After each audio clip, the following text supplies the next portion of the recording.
ಮತ್ತೆ ಗಿರಿಯ ಶುಭಾಂಗರಿಂಬೀರ್ವರೋಲಗಕ್ಕೆ ಅರ್ತಿಯುಳ್ ಬಂತು ಮಂಡಿಸುತ್ತ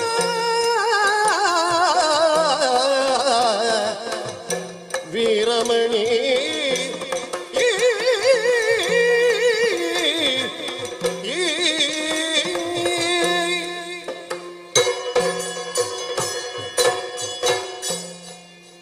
ಯಾವತ್ತಿನಂತೆ ಶಿವ ಸಂಕಲ್ಪವೇ ಸದಾ ಸಿದ್ಧಿಸಲಿ ಎಂಬ ಸದಾಶಯ ಹೊಂದಿ ಜ್ಯೋತಿರ್ಮೇಧದ ರಾಜಸಭಾ ಸ್ಥಾನವನ್ನು ಪ್ರವೇಶಿಸ್ತಾ ಇರುವಂತೆ ಮಕ್ಕಳು ಜೊತೆಯಾದರು.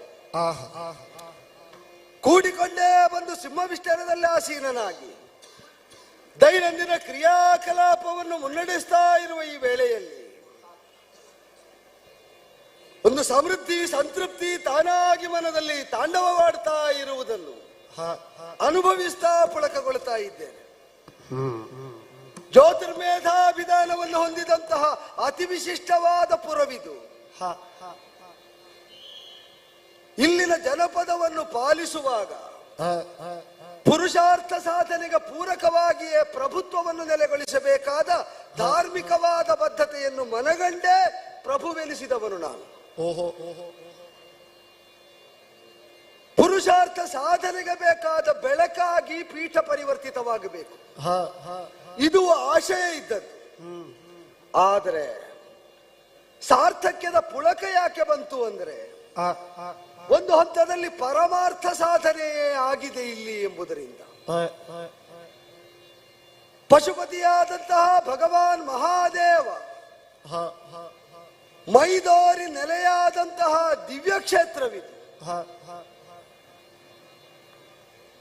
ಜ್ಞಾನೇಶ್ವರನಾದಂತಹ ಅವನು ಪಂಚಮುಖಿಯಾಗಿದ್ದುಕೊಂಡು ಲೋಕವನ್ನು ಅನುಗ್ರಹಿಸುವ ಬಗೆ ಹೇಗೆ ಅಂತ ಶೈವ ಪ್ರಜ್ಞೆಯನ್ನು ಜಾಗೃತವಾಗಿಸಿಕೊಂಡ ಆಸ್ತಿಕರೆಲ್ಲರೂ ಅರಿತವರೇ ಇದ್ದಾರೆ. ಆ ಪಂಚಮುಖಗಳಿಂದ ಪಂಚಭೌತಿಕವಾದ ಪ್ರಪಂಚದಲ್ಲಿ ನಮ್ಮನ್ನು ಉದ್ಧರಿಸುವುದಕ್ಕೆ, ನಮ್ಮನ್ನು ದಾಟಿಸುವುದಕ್ಕೆ, ನಮ್ಮನ್ನು ಎತ್ತರಿಸುವುದಕ್ಕೆ, ನಮ್ಮನ್ನು ಒಳಗೊಳ್ಳುವುದಕ್ಕೆ ಅವನು ಹಾತೊರೀತಾ ಇದ್ದಾನೆ ಅಂತ ದೈವಕಲ್ಪ ನಮ್ಮಲ್ಲಿರುವುದು. ಹಾಗಾದ್ರೆ ಇಷ್ಟು ಕಾರುಣ್ಯಪೂರಿತನಾದಂತಹ ಅವನನ್ನೇ ಹೊಂದುವಲ್ಲಿ ನಾವು ಮಾಡಬೇಕಾದದ್ದೇನು ಅಂತ ಕೇಳಿದರೆ ಮನಸ್ಸಿನ ಭಾವ, ಆ ಭಾವಧಾರೆ ಹರಿದು ಹರಿದು ಹರಿದು ಹೋಗಿ ಅವನ ಪಾದ ಮೂಲವನ್ನು ಸೇರಬೇಕು.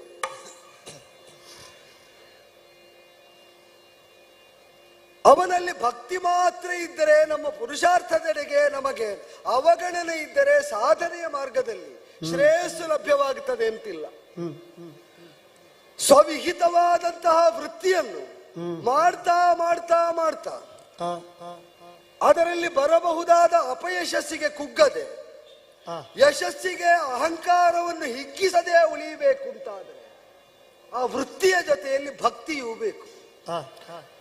ವೃತ್ತಿಯ ಜಯಾಪಜಯಗಳ ನಿರ್ಣಯ ಮಾಡುವುದು ಭಕ್ತಿ ಪ್ರತಿಪಾದ್ಯನಾದ ದೈವತಾ ಎಂಬ ಪ್ರಜ್ಞೆ ಬೇಕು. ಆಗ ಬಂದ ಯಶಸ್ಸನ್ನಾದರೂ ಸಮರ್ಪಿಸುವುದಕ್ಕೆ, ಪ್ರಪನ್ನರಾಗುವುದಕ್ಕೆ ನಮಗೆ ಪ್ರಚೋದನೆ ಒಳಗಿಂದ ಸಿಗುತ್ತದೆ.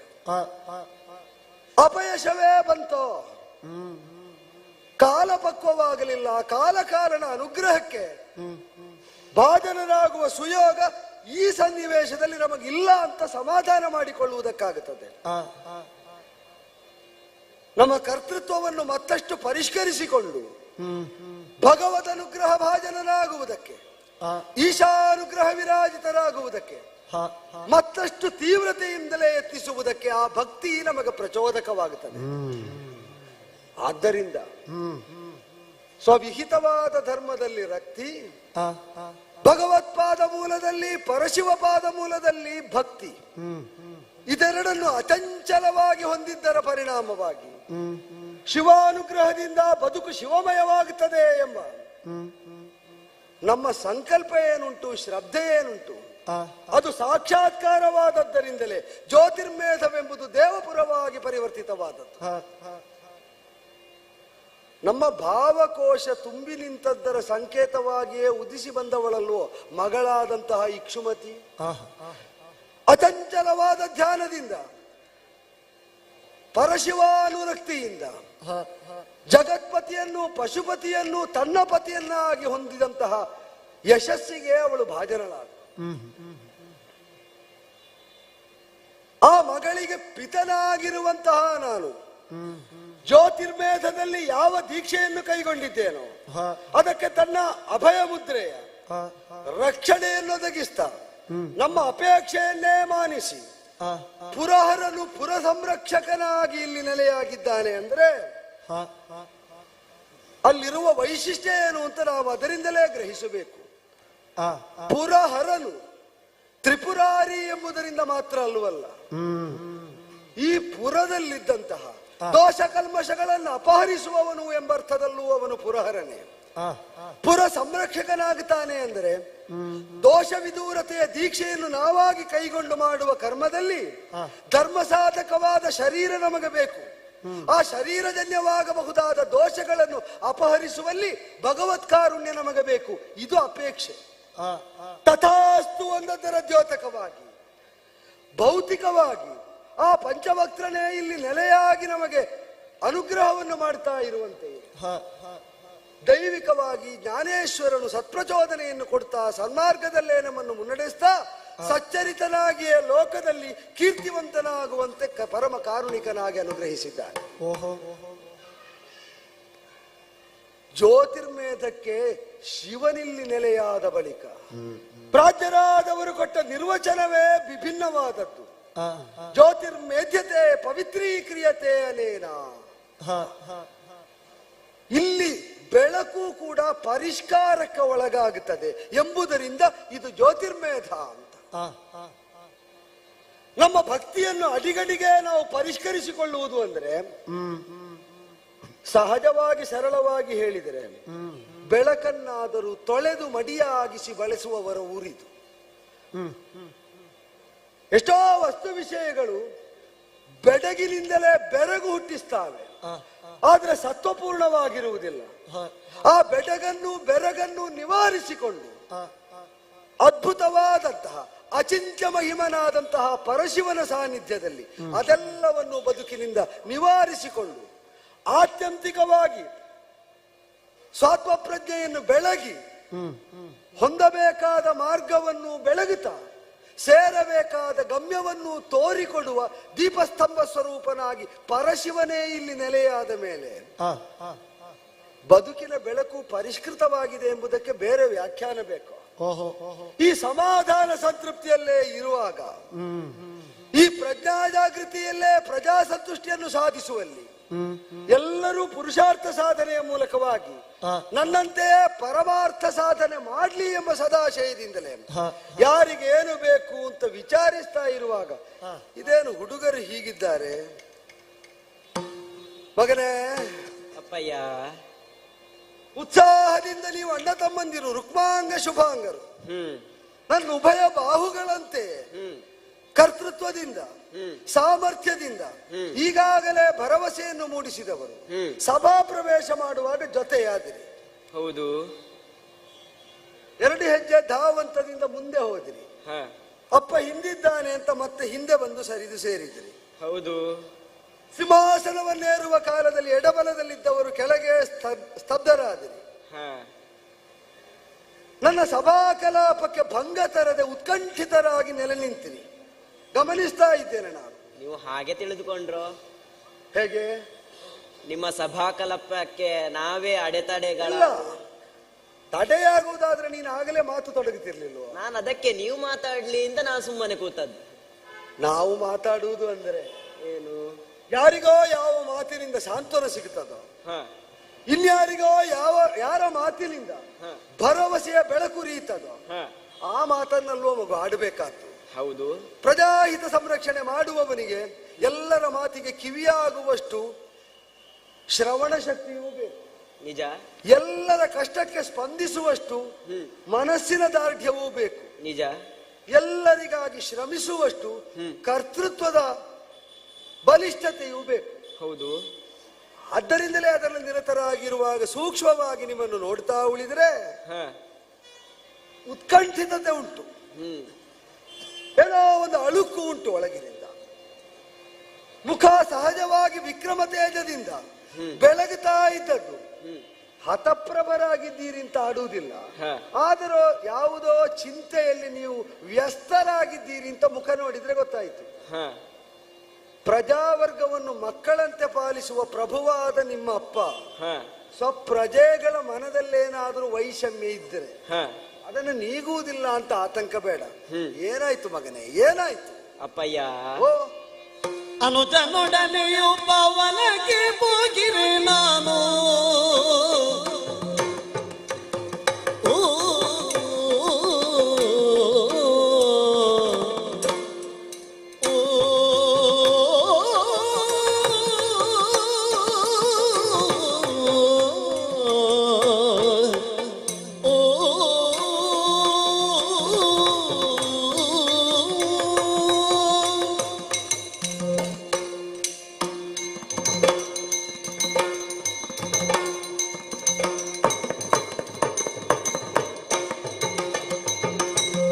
ಅನುಜನು ಬವಣನೆಯು ಪವನಕ್ಕೆ ಹೋಗಿರೆ ನಾನು.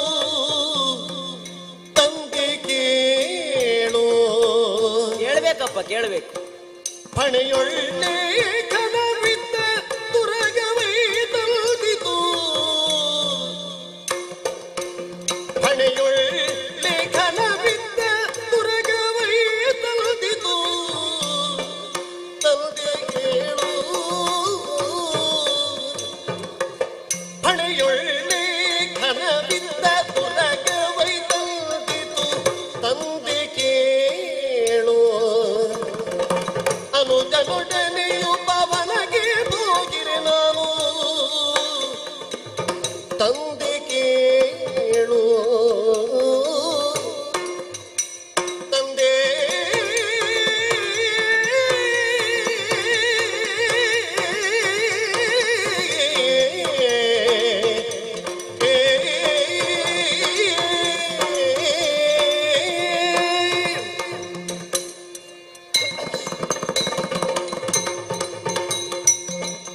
ಅಪ್ಪಯ್ಯ, ರುಕ್ಮಾಂಗ, ಮೊದಲಾಗಿ ಅಭಿವಾದನೆಗಳನ್ನು ಸ್ವೀಕರಿಸಬೇಕು.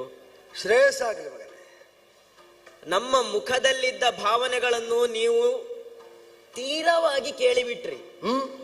ನಾವು ಕಾಪಟ್ಯ ಏನೂ ಇಲ್ಲ ಅಪ್ಪಯ್ಯ, ಹೇಳಬೇಕು ಅಂತಲೇ ಇತ್ತು. ಯಾವಾಗ ನೀವು ಚಿನ್ಮಯರಾಗುತ್ತೀರಿ ಅಂತ ಕಾಯ್ತಾ ಇದ್ವಿ. ದರ್ಪಣ ಕಪೋಲರಾದ ನಿಮ್ಮ ಮುಖ ನೋಡಿದ್ರೆ ನನ್ನನ್ನೇ ನಾನು ನೋಡಿಕೊಂಡ ಹಾಗೆ ಮಗನೇ. ಹಾ, ಆದ್ದರಿಂದಲೇ ಕೆಲವು ಬಾರಿ ಹಾ, ಅದು ಅಷ್ಟು ಸ್ವಚ್ಛವಲ್ಲದಿದ್ರೆ, ಶುಭ್ರವಲ್ಲದಿದ್ರೆ ನಾವು ಒರೆಸುವಂತೆ ನಿಮ್ಮನ್ನು ತಡವಿ ಕೇಳುವುದು ಏನಾಯ್ತು ಅಂತ. ಹಾಗಿರುವಾಗ ನಾನು ಸಭಾ ವಿಸರ್ಜನೆಯಾದ ಮೇಲೆ ಹೇಳುವ ಅಂತ ಇದ್ದೆ. ನೀವಾಗಿಯೇ ಕೇಳಿದ ಮೇಲೆ ನಾನು ಹೇಳಲಿಕ್ಕೆ ಇಚ್ಛೆ ಪಡ್ತೇನೆ. ಮಗನೇ, ಅಪ್ಪಯ್ಯ, ತೀರ ವ್ಯಕ್ತಿಗತ ವಿಚಾರವಾದ್ರೆ ಸಭೆ ವಿಸರ್ಜನೆ ಮಾಡಿಯೇ ಕೇಳುವ. ಈಗ ನೀ ಹೇಳುವುದಕ್ಕಿದ್ದದ್ದು ನನಗೆ ಗೊಂದಲ ಉಂಟು. ಏನಂತ? ಈಗ ನಾನೊಂದು ಕೆಲಸ ಮಾಡಿ ಬಂದಿದ್ದೇನೆ. ಅದು ನಿಮಗೆ ನಿಮ್ಮ ಮನಸ್ಸಿಗೆ ಅಂಟಿಕೊಳ್ಳದಿದ್ರೆ ಅದು ವ್ಯಕ್ತಿಗತವೂ ಆಗಬಹುದು, ಅಥವಾ ರಾಜ್ಯಕ್ಕೆ ಸಂಬಂಧಿಸಿ ನಿಮಗೆ ಅದು ಖುಷಿಯನ್ನು ತರದಿದ್ರೆ ಅದರಲ್ಲಿ ನಾವು ದೋಷಿಗಳಾಗುತ್ತೇವೆ. ಎರಡು ನಾವೊಂದು ಸಮನ್ವಯ ಮಾಡುವ. ಏನು ಅಂತ? ವ್ಯಕ್ತಿಗತ ವಿಚಾರವೇ ಆದ್ರೂ ರಾಜ್ಯ ಹಿತಕ್ಕೆ ಬಾಧಕ ಅಲ್ಲದಿದ್ರೆ ಇಲ್ಲಿ ಹೇಳ್ಬಹುದು. ಹಾಗಿರುವಾಗ ನಾನು ನಿಸ್ಸಂದೇಹವಾಗಿ ಹೇಳಬಹುದು. ಧಾರಾಳ ಧೈರ್ಯದಿಂದ ಹೇಳು. ಅಪ್ಪಯ್ಯ, ಗುರುಮಠದಲ್ಲಿ ವಿದ್ಯಾಭ್ಯಾಸವನ್ನು ಪೂರೈಸಿ ರಾಜ್ಯದಲ್ಲಿ ಕ್ಷೇಮ ಸುಸ್ಥಿರಕ್ಕಾಗಿ ನಿಮ್ಮಿಂದಲೇ ನಾವು ಆ ಸ್ಥಾನಕ್ಕೆ ಜಾಗ ತುಂಬುವುದಕ್ಕೆ ಇದ್ದೇವೆ.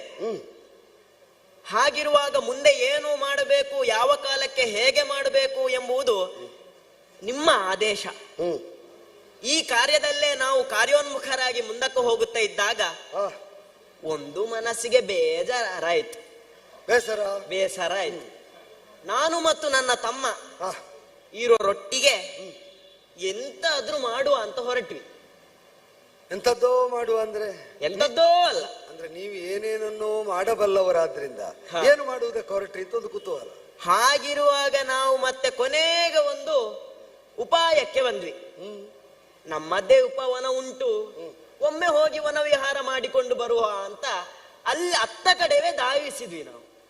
ಕೈಗೊಂಡ ಕಾರ್ಯದಲ್ಲಿ ಕುಶಲಮತಿಗಳಾದ ನೀವು ಯಶಸ್ವಿಗಳಾಗಬೇಕಾದ್ರೆ ಹ ಮನ ಸದಾ ಪ್ರಫುಲ್ಲಿತವಾಗಿರ್ಬೇಕು. ನಿಜ. ಎಲ್ಲೋ ಅದಕ್ಕೊಂದು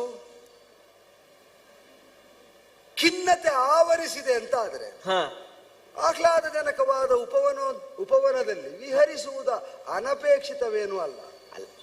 ಈಗ ವಿಹರಿಸುವುದು ಅಲ್ಲಿವರೆಗೆ ಮುಗಿಲಿಲ್ಲಪ್ಪ. ವಿಹರಿಸಲಿಕ್ಕೆ ಅಂತ ಹೋದ್ರೆ ಮತ್ತೆ ಅರ್ಧದಲ್ಲೇ ಬಂದ್ರ? ಇಲ್ಲ, ಸಂಪೂರ್ಣ ಮಾಡಿ ಬಂದಿದ್ದೇವೆ. ಪೂರ್ಣ ಮಾಡಿದ್ರಿ? ಪೂರ್ಣ ಮಾಡಿದ್ದೇವೆ. ಅದಿನ್ನು ಅಧಿಕ ಪ್ರಸಂಗದೊಳಗೆ ಉಂಟು ಅಂತ ಅದು ನೀವು ಹೇಳಬೇಕು. ಹಾಗಿರುವಾಗ ಸುತ್ತಲೂ ನಮ್ಮ ವನ ಪ್ರದೇಶ ಸಸ್ಯ ಶ್ಯಾಮಲದಿಂದ ಕೂಡಿತ್ತು. ಪರಿಸರದ ವಿಶೇಷವಾದಂತಹ ಸೌಂದರ್ಯವನ್ನು ನೋಡುತ್ತಾ ನೋಡುತ್ತಾ ಮುಂದೆ ಹೋಗುವಾಗ ಅಲ್ಲಿ ಸ್ವಲ್ಪ ಅಸ್ತವ್ಯಸ್ತ ಆಗಿತ್ತು ಅಪ್ಪಯ್ಯ. ಉಪವನವೇ ಅಸ್ತವ್ಯಸ್ತವಾಗಿತ್ತು ಅಂತ ವನಪಾಲಕರನ್ನು ಕರೆದು ವಿಚಾರಿಸಬೇಕಿತ್ತು. ವಿಚಾರಿಸೋಣವೋ? ಅದು ನಮ್ಮಿಂದ ಆಗದ ತಪ್ಪಲ್ಲ, ಹೊರಗಿನವರಿಂದ ಮಾಡಿದ ತಪ್ಪು. ನಮ್ಮಿಂದ ಅಂತ ನೀನು ಹೇಳುವುದು, ಹ ಅದನ್ನು ಸುಸ್ಥಿತಿಯಲ್ಲಿಡುವುದಕ್ಕೆ ಬಾಧ್ಯಸ್ಥರಾದ ಎಲ್ಲರನ್ನು ಒಳಗೊಂಡು ಅಂತ ಆದ್ರೆ ನಮ್ಮಿಂದ ಅಂದ್ರೆ ನಮ್ಮವರಿಂದ ಅಲ್ಲ ಅಂತ ತಾತ್ಪರ್ಯ. ನಮ್ಮ ಉಪವನ ಅಸ್ತವ್ಯಸ್ತ ಆಗುವುದು ಹೊರಗಿನಿಂದ ಅಂದ್ರೆ ಏನರ್ಥ ಮಗು? ಹೊರಗಿನಿಂದ ಯಾರು ಬಂದು ಅಸ್ತವ್ಯಸ್ತ ಮಾಡಬಹುದಲ್ಲವೇ? ಆದ್ರೆ ಬರುವುದಕ್ಕೆ ಹಾಗಂದ ಅನುಮತಿ ಇಲ್ಲ. ಅನುಮತಿ ಇಲ್ಲದವರು ಬಂದ್ರೆ ಒಗಟಾಗುಂಟಲ್ಲ. ಈಗ ಅನುಮತಿ ಇಲ್ಲದವರು ಒಳಗೆ ಬಂದಿದ್ದಾರೆ ಅಪ್ಪಯ್ಯ. ಅನುಮತಿ ಇಲ್ಲದೆ ಬಂದ್ರೆ ನೋಡುವಾಗ ಒಂದು ತುರಗ,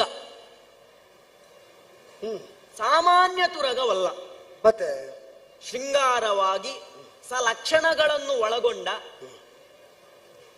ಒಂದು ಆಭರಣಗಳ ಸಮೂಹವನ್ನೇ ಹೊತ್ತುಕೊಂಡ ತುರಗ. ಅಲಂಕೃತವಾದ ಸಲಕ್ಷಣ ಅಶ್ವ. ಆ ಅಶ್ವ ನಮ್ಮಲಾಯದ್ದಂತೂ ಖಂಡಿತವಾಗಿಯೂ ಅಲ್ಲ, ಹೊರಗಿನ ಅಶ್ವ. ನೋಡಿದ ತಮ್ಮ ಕೇಳಿದ ಯಾರದ್ದು ಅಂತ. ಆಗ ನಮಗೆ ದೊರೆತ ಉತ್ತರ ಯಾವುದು ಗೊತ್ತು? ಅದು ಸಾಕೇತ ಪುರವಂತೆ ರಾಮನೆಂಬವನಂತೆ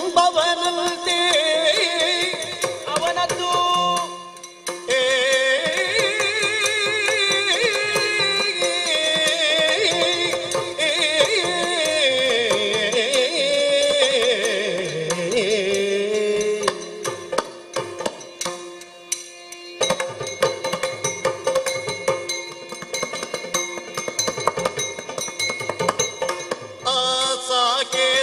ಪುರವಂತೆ ರಾಮನೆಂಬವನಂತೆ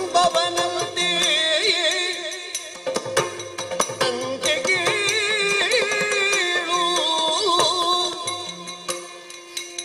ಲೋಕೇಶ ತಾನು ಯಜ್ಞವ ಮಾಡಿದನು ತಲೆ. ಲೋಕೇಶ ತಾನು ಯಜ್ಞವ ಮಾಡಿದನು ತಲೆ ತಂದೆಗೆ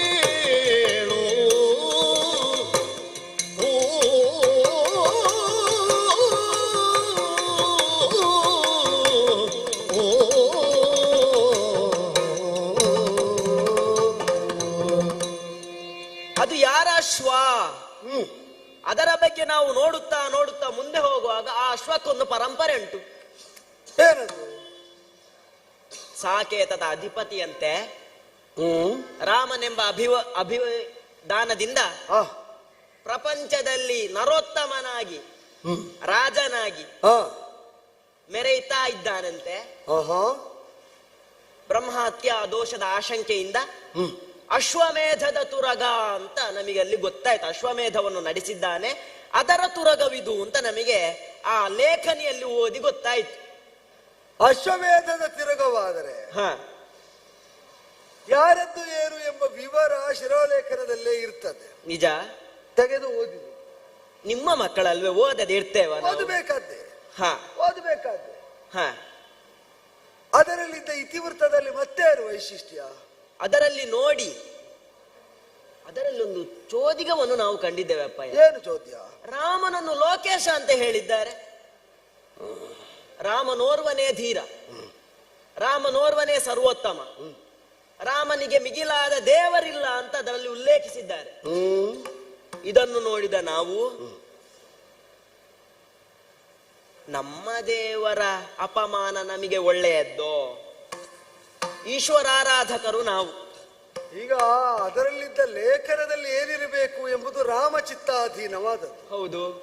ಓದಿದ ನನ್ನ ಮಕ್ಕಳ ಚಿತ್ತದಲ್ಲಿ ಅದರಿಂದ ಏನು ಹುಟ್ಟಿತು ಎಂಬುದು ನನಗೆ ಸಂಬಂಧಿಸಿದ್ದು. ಓದಿ ಏನನಿಸಿತು ನಿಮಗೆ? ಈಗ ರಾಮ ದೇವರು ಅಂತ ಒಪ್ಪುವ. ಎಲ್ಲಿ ತಾನೊಬ್ಬ ದೇವ ಆಯ್ತು, ಒಪ್ಪುವ. ವಿಶ್ವದಲ್ಲಿ ತಾನೊಬ್ಬ ದೇವ, ಒಬ್ಬನೇ ದೇವ, ಅದು ನಮಗೆ ಒಪ್ಪಲಿಕ್ಕೆ ಆಗುದಿಲ್ಲಪ್ಪಯ್ಯ. ಯಾಕೆ ಅಂತ ಹೇಳಿದ್ರೆ, ವಿಶ್ವದಲ್ಲಿ ತಾನೊಬ್ಬನೇ ದೇವನಾದರೆ ನಾವು ಆರಾಧಿಸುವ ಈಶ್ವರನಿಗೆ ಏನು ಮಹತ್ವ ಉಂಟು ಅಂತ ಅವರು ನಮ್ಮ ದೇವರನ್ನು ಹೀಯಾಳಿಸಿದ್ದಲ್ಲಪ್ಪಯ್ಯ. ಹಾಗನಿಸಿತ? ನಮಗೆ ಹಾಗನಿಸಿತು. ಈಗ ಬರೆದದ್ದು ಅವ, ಓದಿದ್ದು ನೀವು. ಈಗ ನೀವು ಓದಿದ್ರು ಬರೆದದ್ದನ್ನೇನು ಮಾಡುವುದಕ್ಕಾಗ್ತದೆ ಅಂದ್ರೆ? ಈಗ ಅವು ಬರೆದಾಗಿದಲ್ಲ. ಈಗ ತನ್ನನ್ನು ದೇವದೇವೋತ್ತಮ ಅಂತ ಆಡುತ್ತಾ, ಲೋಕೇಶ ಅಂತ ಸ್ಥಾಪಿಸ್ತಾ, ಅಶ್ವಮೇಧದಲ್ಲಿ ದೀಕ್ಷೆ ಕೈಗೊಂಡು ತುರಗವನ್ನು ಪೂಜಿಸಿ ಅವನು ಬಿಟ್ಟಿದ್ದಾನೆ. ತನ್ನ ನೆಲೆಯನ್ನು ಆ ಪತ್ರದ ಮೂಲಕವಾಗಿ ನಿಮಗೆಲ್ಲ ವಿಸ್ತರಿಸಿದ್ದಾನೆ ಅಂತಾಯ್ತು. ಬರೆದದ್ದು ತುರಗ ತಂದು ಇಲ್ಲಿ ನಿಮಗೆ ಓದುವಂತೆ ಅನುಕೂಲ ಕಲ್ಪಿಸಿತು. ಇನ್ನೇನು ಮಾಡುವುದಕ್ಕಾಗ್ತದೆ? ಈಗ ಅದರ ಕೆಳಗೆ ಇನ್ನೊಂದಿತ್ತು. ಏನು ಅಂತ? ಬಲುಹುಳ್ಳ ಭಟರು ಕಟ್ಟುವುದು. ಅಶ್ವಮೇಧದ ತುರಗದಲ್ಲಿ ಹಾಗೆ ಬರೆಯುವ ಒಂದು ಸಂಪ್ರದಾಯ. ಮತ್ತೆ ನಿಮ್ಮ ಮಕ್ಕಳು ಬಿಟ್ಟಾರಾ? ಅಂದ್ರೆ ಏನು ಮಾಡಿದ್ದೇವೆ ಗೊತ್ತೇ? ತುರಗವ ಬಲ್ಮೆಯುಳ್ ಕಟ್ಟಿಗೆ ನಾನೀಗ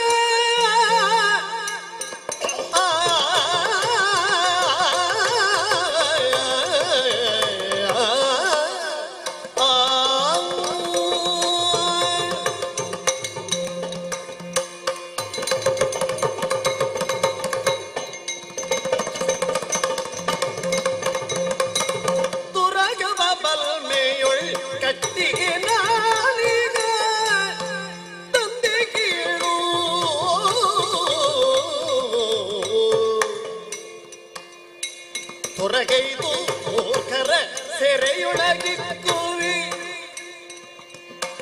ಹೊರಗೈದು ಮೂರ್ಖರ ಸೆರೆಯೊಳಗಿಕ್ಕುವಿ. ಅಂತೆ ಕೇಳು ತುರಗವ ಬಲ್ಮೆಯುಳ್ ಕತ್ತಿಗೆ ನಾನೀಗ ಅಂತೆ ಕೇಳು.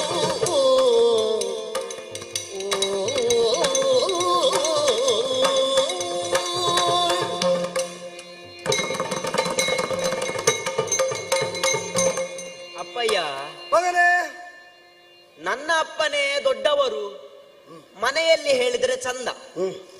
ವಿಶ್ವದಲ್ಲಿರುವ ಅಪ್ಪರಲ್ಲಿ ನನ್ನ ಅಪ್ಪನೇ ದೊಡ್ಡದು, ಬೇರೆ ಯಾರು ಇಲ್ಲ ಅಂತ ಹೇಳಿದ್ರೆ ಅದು ಅಧಿಕ ಪ್ರಸಂಗವಲ್ವೇ? ಮಗನಾದ ನಿನಗಿದಿಷ್ಟು ಗೊತ್ತಾದದ್ದು ನನಗೂ ಸಂತೋಷ. ಹಾಗಿರುವಾಗ ರಾಮದೇವ ಸಾಕೇತದಲ್ಲಿ ಇರ್ಲಿ, ಸಾಕೇತದಲ್ಲಿರ್ಲಿ, ವಿಶ್ವದಲ್ಲೇ ತಾನು ದೇವನಾಗುತ್ತೇನೆ ಅಂತ ಹೊರಟ್ರೆ ನಮಗೂ ಸಮಸ್ಯೆ ಆಗುತ್ತದೆ. ಯಾಕೆ? ಏನು ಮಗನೇ? ನಿತ್ಯವೂ ಶಿವಾರಾಧನೆಯಲ್ಲೇ ತತ್ಪರರಾದ ನಾವು, ನಮ್ಮ ದೇವ, ನಮ್ಮ ನಿತ್ಯ ನೈಮಿತ್ತಿಕ ಕಾಮ್ಯ ಕರ್ಮಗಳಿಗೆ ಅಧಿಪತಿ ಯಾರು? ಶಿವನೇ. ಯಾರಿಲ್ಲ ಅಂತ ಭಾವಿಸಿದ ನಮಗೆ ಈಶ್ವರನಲ್ಲ ಬೇರೆಯವರು ಪ್ರಪಂಚಕ್ಕೆ ದೇವೋತ್ತಮ ಅಂತ ಒಪ್ಪಿದಾಗ ಆ ಯಜ್ಞ ತುರಗವಾದರೂ ನಾವು ಒಪ್ಪಿದರೆ ನಮ್ಮ ದೇವರಿಗೆ ಮಾಡುವ ನಾವು ಅವಹೇಳನೆ ಒಂದು. ಎರಡನೆಯದ್ದು, ಬಲುಹುಳ್ಳವರು ಕಟ್ಟಬೇಕು, ಕತ್ತಿ ಕಾಡಬೇಕು. ಯಜ್ಞದ ತುರಗವಾದರೆ ಯಜ್ಞಕ್ಕೆ ನಮ್ಮಿಂದಾದಷ್ಟನ್ನು ನಾವು ಕೊಡಬಹುದಿತ್ತು. ಬಲುಹುಳ್ಳ ಭಟರು ಕಟ್ಟಬೇಕು, ಅದರಲ್ಲಿ ಆ ಒಕ್ಕಣೆ ಉಂಟು. ಕ್ಷತ್ರಿಯರಾದ ನಮಗೆ ಪಂಥ ಏನು? ಯುದ್ಧವೇ ಪಂಥ, ಶೌರ್ಯವೇ ನಮಗೆ ಸ್ಥಾಯಿ ಭಾವ. ಹಾಗಿರುವಾಗ ಹೇಗೆ ಬ್ರಾಹ್ಮಣನಿಗೆ ವೇದ ಭೂಷಣವೋ ಕ್ಷತ್ರಿಯನಿಗೆ ಯುದ್ಧ ಭೂಷಣ. ಒಂದು ಯುದ್ಧಕ್ಕಾಗಿ ಅವರು ಪಣವನ್ನು ತೊಟ್ಟಿದ್ದಾರೆ ಅಂತ ಹೇಳುವಾಗ ಅದರಲ್ಲಿ ಹಿಂದೆ ಸರಿಯಲಿಲ್ಲ. ಮೂರನೆಯ ವಿಷಯ, ಅಲ್ಪನಿಗೆ ದನದಿಂದ ತೃಪ್ತಿ ಸಿಗಬಹುದು, ಮಧ್ಯಮನಿಗೆ ದನ ಮತ್ತು ಮಾನದಿಂದ ತೃಪ್ತಿ ಸಿಗಬಹುದು.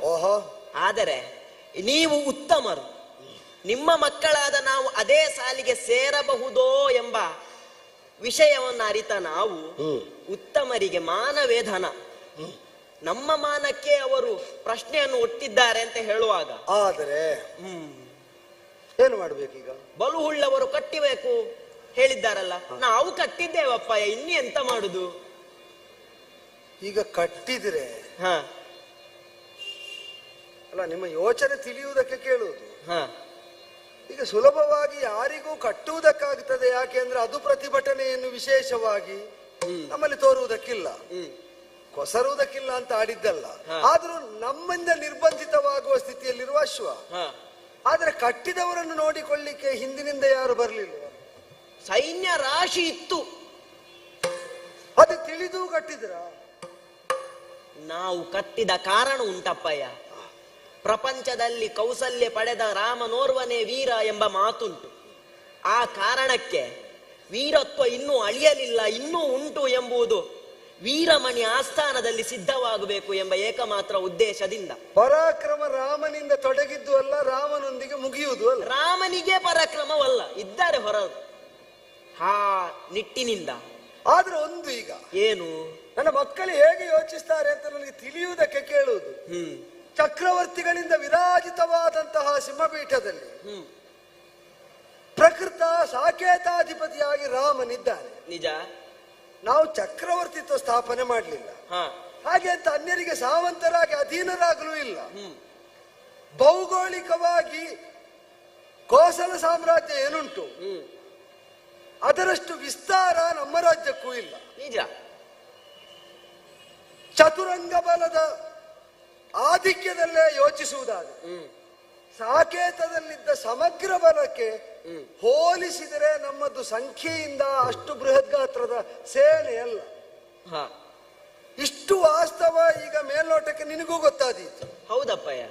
ಇಷ್ಟು ಇರುತ್ತ ಬಲದಿಂದ, ಹಿರಿಮೆಯಿಂದ, ಕೀರ್ತಿಯಿಂದ ಒಂದು ಹಂತದಲ್ಲಿ ಎತ್ತರದಲ್ಲಿರುವ ಸಾಕೇತಾಧಿಪತಿಯ ಬಲವನ್ನಾದರೂ ಎದುರಿಸ್ತೇವೆ ಅಂತ ನೀನು ಹೊರಟಾಗ ಈಗ ಒಂದು ಗೆಲ್ಲುವ ಬಯಕೆ ಇಲ್ಲದವನು ಯುದ್ಧಕ್ಕೆ ಇಳಿಯುವುದಕ್ಕಿಲ್ವಲ್ಲ. ಹೌದಪ್ಪ. ಈಗ ನಿನಗೆ ಗೆಲುವು ತರುವ ಅಂಶ ಯಾವುದಿರಬಹುದು ಅಂತ ನಿನ್ನ ವಿಶ್ವಾಸ?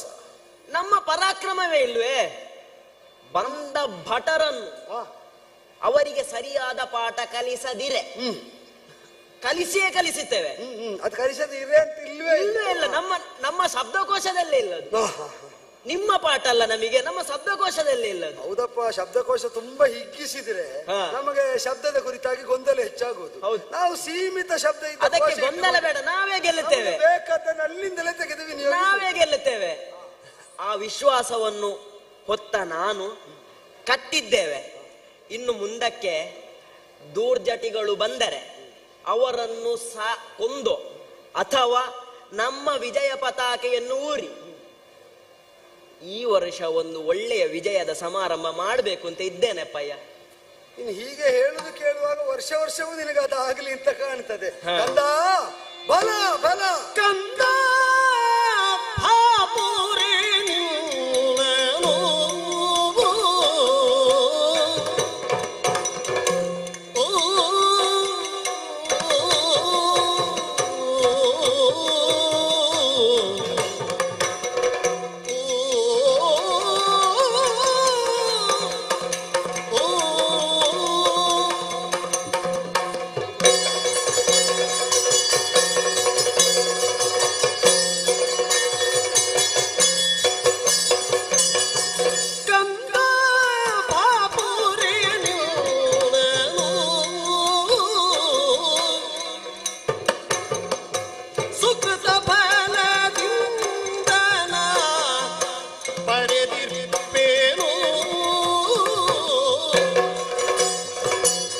ಚಂದವಾಯಿತು ಹಯವನು,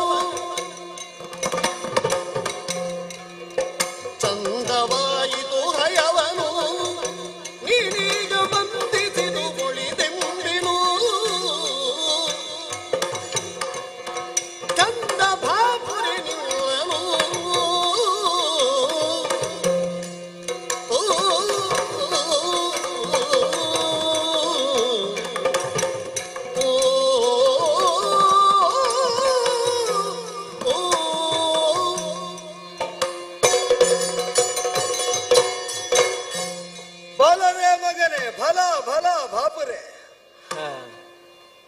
ನಾನು ಮಾತ್ರ ಪಿತೃಸ್ಥಾನೀಯನಾಗಿ ಉಗೆ ಉಗೆ ಅಂತ ನಿನ್ನನ್ನು ಶ್ಲಾಘಿಸುವುದಕ್ಕೆ ಹೊರಟದ್ದಲ್ಲ.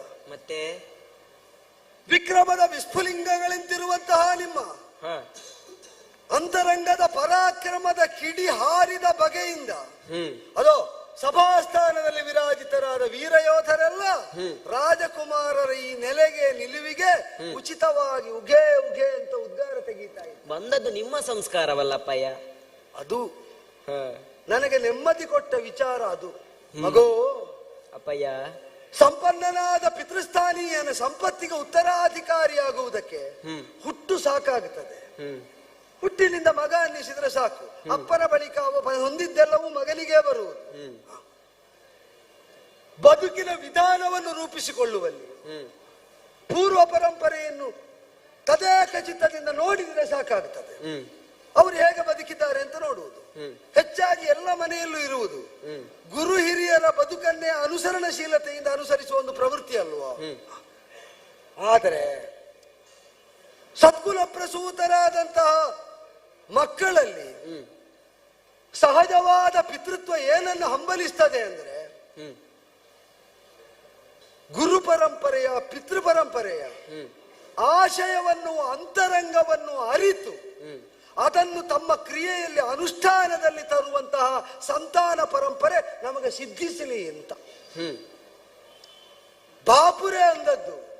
ಕ್ಷತ್ರಿಯನಾಗಿ ಹುಟ್ಟಿದ ಮೇಲೆ ಯುದ್ಧ ಅಂದಾಗ ಕೆರಳುವುದು ಒಂದು ಹಂತದ ಸಹಜ ಪ್ರವೃತ್ತಿ. ನಮ್ಮ ರಕ್ತದಲ್ಲೇ ಆ ಗುಣ ಉಂಟು.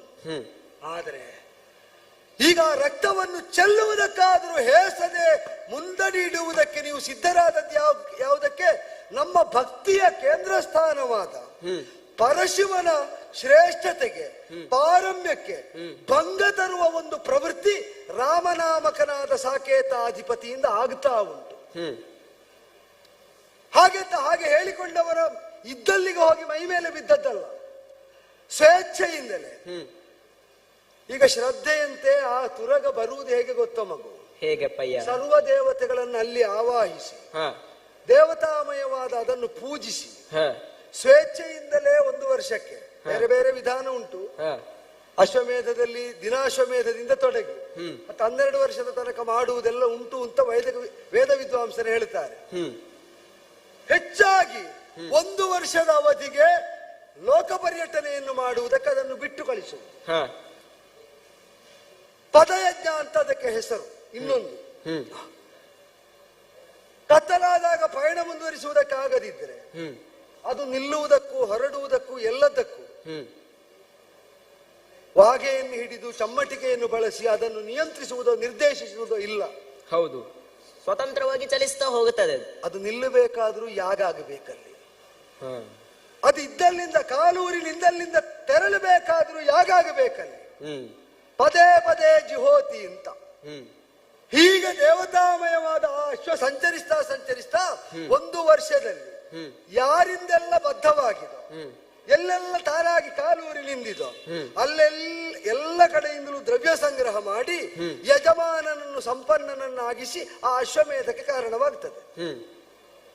ಈಗ ಅದು ದೈವ ಪ್ರಚೋದನೆಯಿಂದಲೇ ಜ್ಯೋತಿರ್ಮೇಧಕ ಬಂತು. ದೈವ ಪ್ರಚೋದನೆಯಿಂದಲೇ ನೀವು ಓದುವ ಆಗುವಾಯಿತು ಅದರ ಶಿರೋಲೇಖನವನ್ನು. ನಿಜ. ಅದನ್ನು ನೀವು ಒಳಗೊಂಡ ಬಗೆ ಹೇಗೆ ಅಂತ ಕೇಳಿದ್ರೆ ಹೇಗಪ್ಪಯ್ಯ? ನಮ್ಮ ಕ್ಷಾತ್ರಕ್ಕಿದು ಬಂಧಾಹ್ವಾನ, ನಮ್ಮ ಭಕ್ತಿಗೆ ಇದು ಬಾಧೆ ಎಂಬುದರಿಂದಲೇ ಬಂಧಿಸಿದ್ರಿ.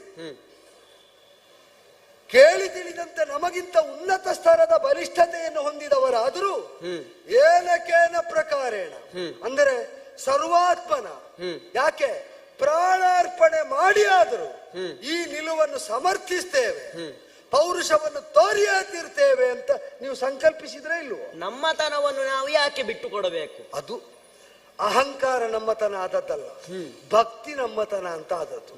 ನಮಗೆ ಬಂದ ಪರಿಭವ ನಮಗೆ ವ್ಯಸನ ತಂದದ್ದಲ್ಲ, ನಮ್ಮ ದೇವರಿಗೆ ಬಂದಂತಹ ನ್ಯೂನತೆ ಅಥವಾ ದೇವರಿಗೆ ನ್ಯೂನತೆಯನ್ನು ತರುವ ಅನ್ಯರ ಸಂಕಲ್ಪ ಅದು ನಮಗೆ ವ್ಯಸನವನ್ನು ತಂದದ್ದು. ನಿಜ. ಸರ್ವೋತ್ಕೃಷ್ಟನಾಗಿ ಸರ್ವೋತ್ತುಂಗನಾಗಿ ಪರಶಿವನನ್ನು ಆರಾಧಿಸುವವರಿಗೆ ಇದಕ್ಕಿಂತ ದೊಡ್ಡ ಪಂಥಾಹ್ವಾನ ಇಲ್ಲ.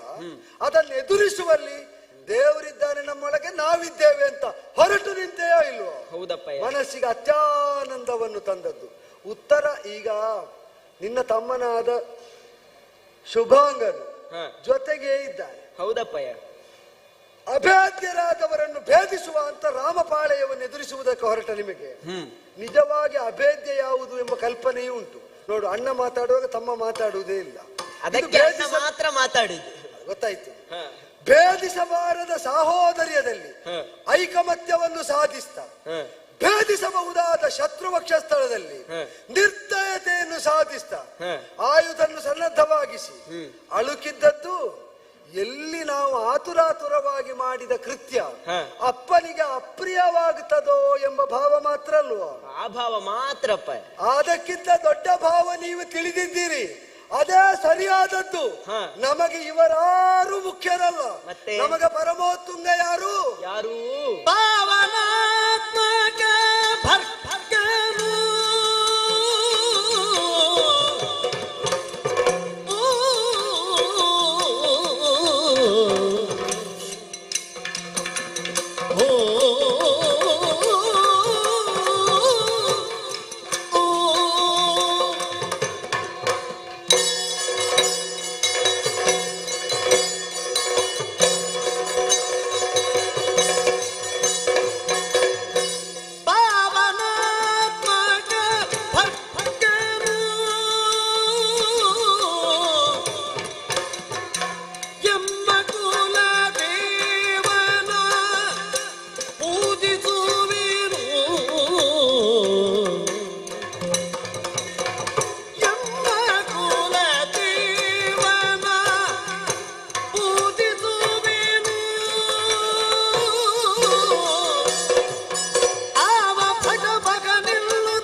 ಸಂಗರದ ಠೀವಿಯೊಳಗಿರೆ ಸಂತತ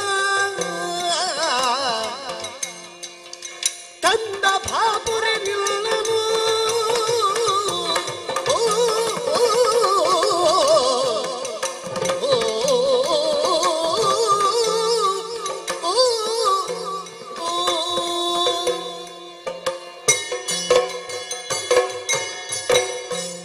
ಪೂಜಕನಾದವನಿಗೆ ಪೂಜಾ ಪರಿಕರಗಳ ಪಾವನತೆಯನ್ನು ಕಾಪಿಡುವುದು ಹೇಗೆ ಕರ್ತವ್ಯ ಕರ್ಮವು,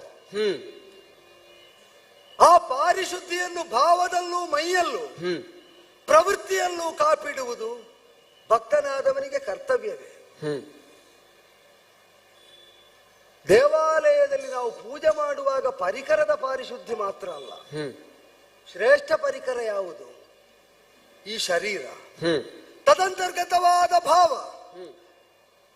ಆ ಭಾವಸ್ಫುರಣೆಯಿಂದಲೇ ವಾಚಿಕವಾಗಿ ನಾವು ಏನನ್ನು ಹೇಳ್ತೇವೋ ಆ ಮಾತು, ಅದರ ಕ್ರಿಯಾರೂಪವಾದ ನಮ್ಮ ಕರ್ತವ್ಯ ಕರ್ಮಗಳು, ಇದೆಲ್ಲದರ ಪಾರಿಶುದ್ಧಿಯನ್ನು ನಾವು ಏಕಪ್ರಕಾರವಾಗಿ ಸಾಧಿಸ್ತಾ ಬರಬೇಕು.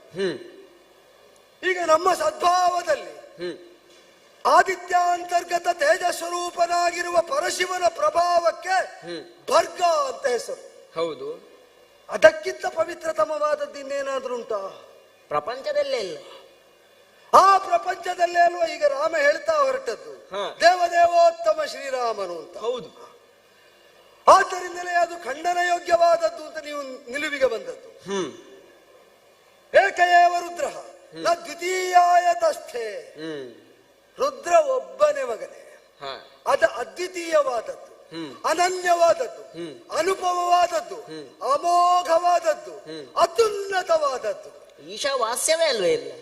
ಆದ್ದರಿಂದಲೇ ಈಶಾವಾಸ್ಯವಾದಂತಹ ಈ ಜ್ಯೋತಿರ್ಮೇಧದಲ್ಲಿ ರಾಮ ತನ್ನ ನೆಲೆ ಕಂಡುಕೊಳ್ಳುವುದಕ್ಕೆ ಹಂಬಲಿಸ್ತಾನೆ ಅಂತಾದರೆ ಅದರ ಬುಡವನ್ನೇ ಕಡಿದೊಗೆಯುವ ನಿನ್ನದ್ದಾದ ಈ ವಿಕ್ರಮದ ಕೆಚ್ಚು ತುಂಬಾ ಇಷ್ಟ ಆಯ್ತು ಮಗನೇ, ತುಂಬಾ ಇಷ್ಟ ಆಯ್ತು.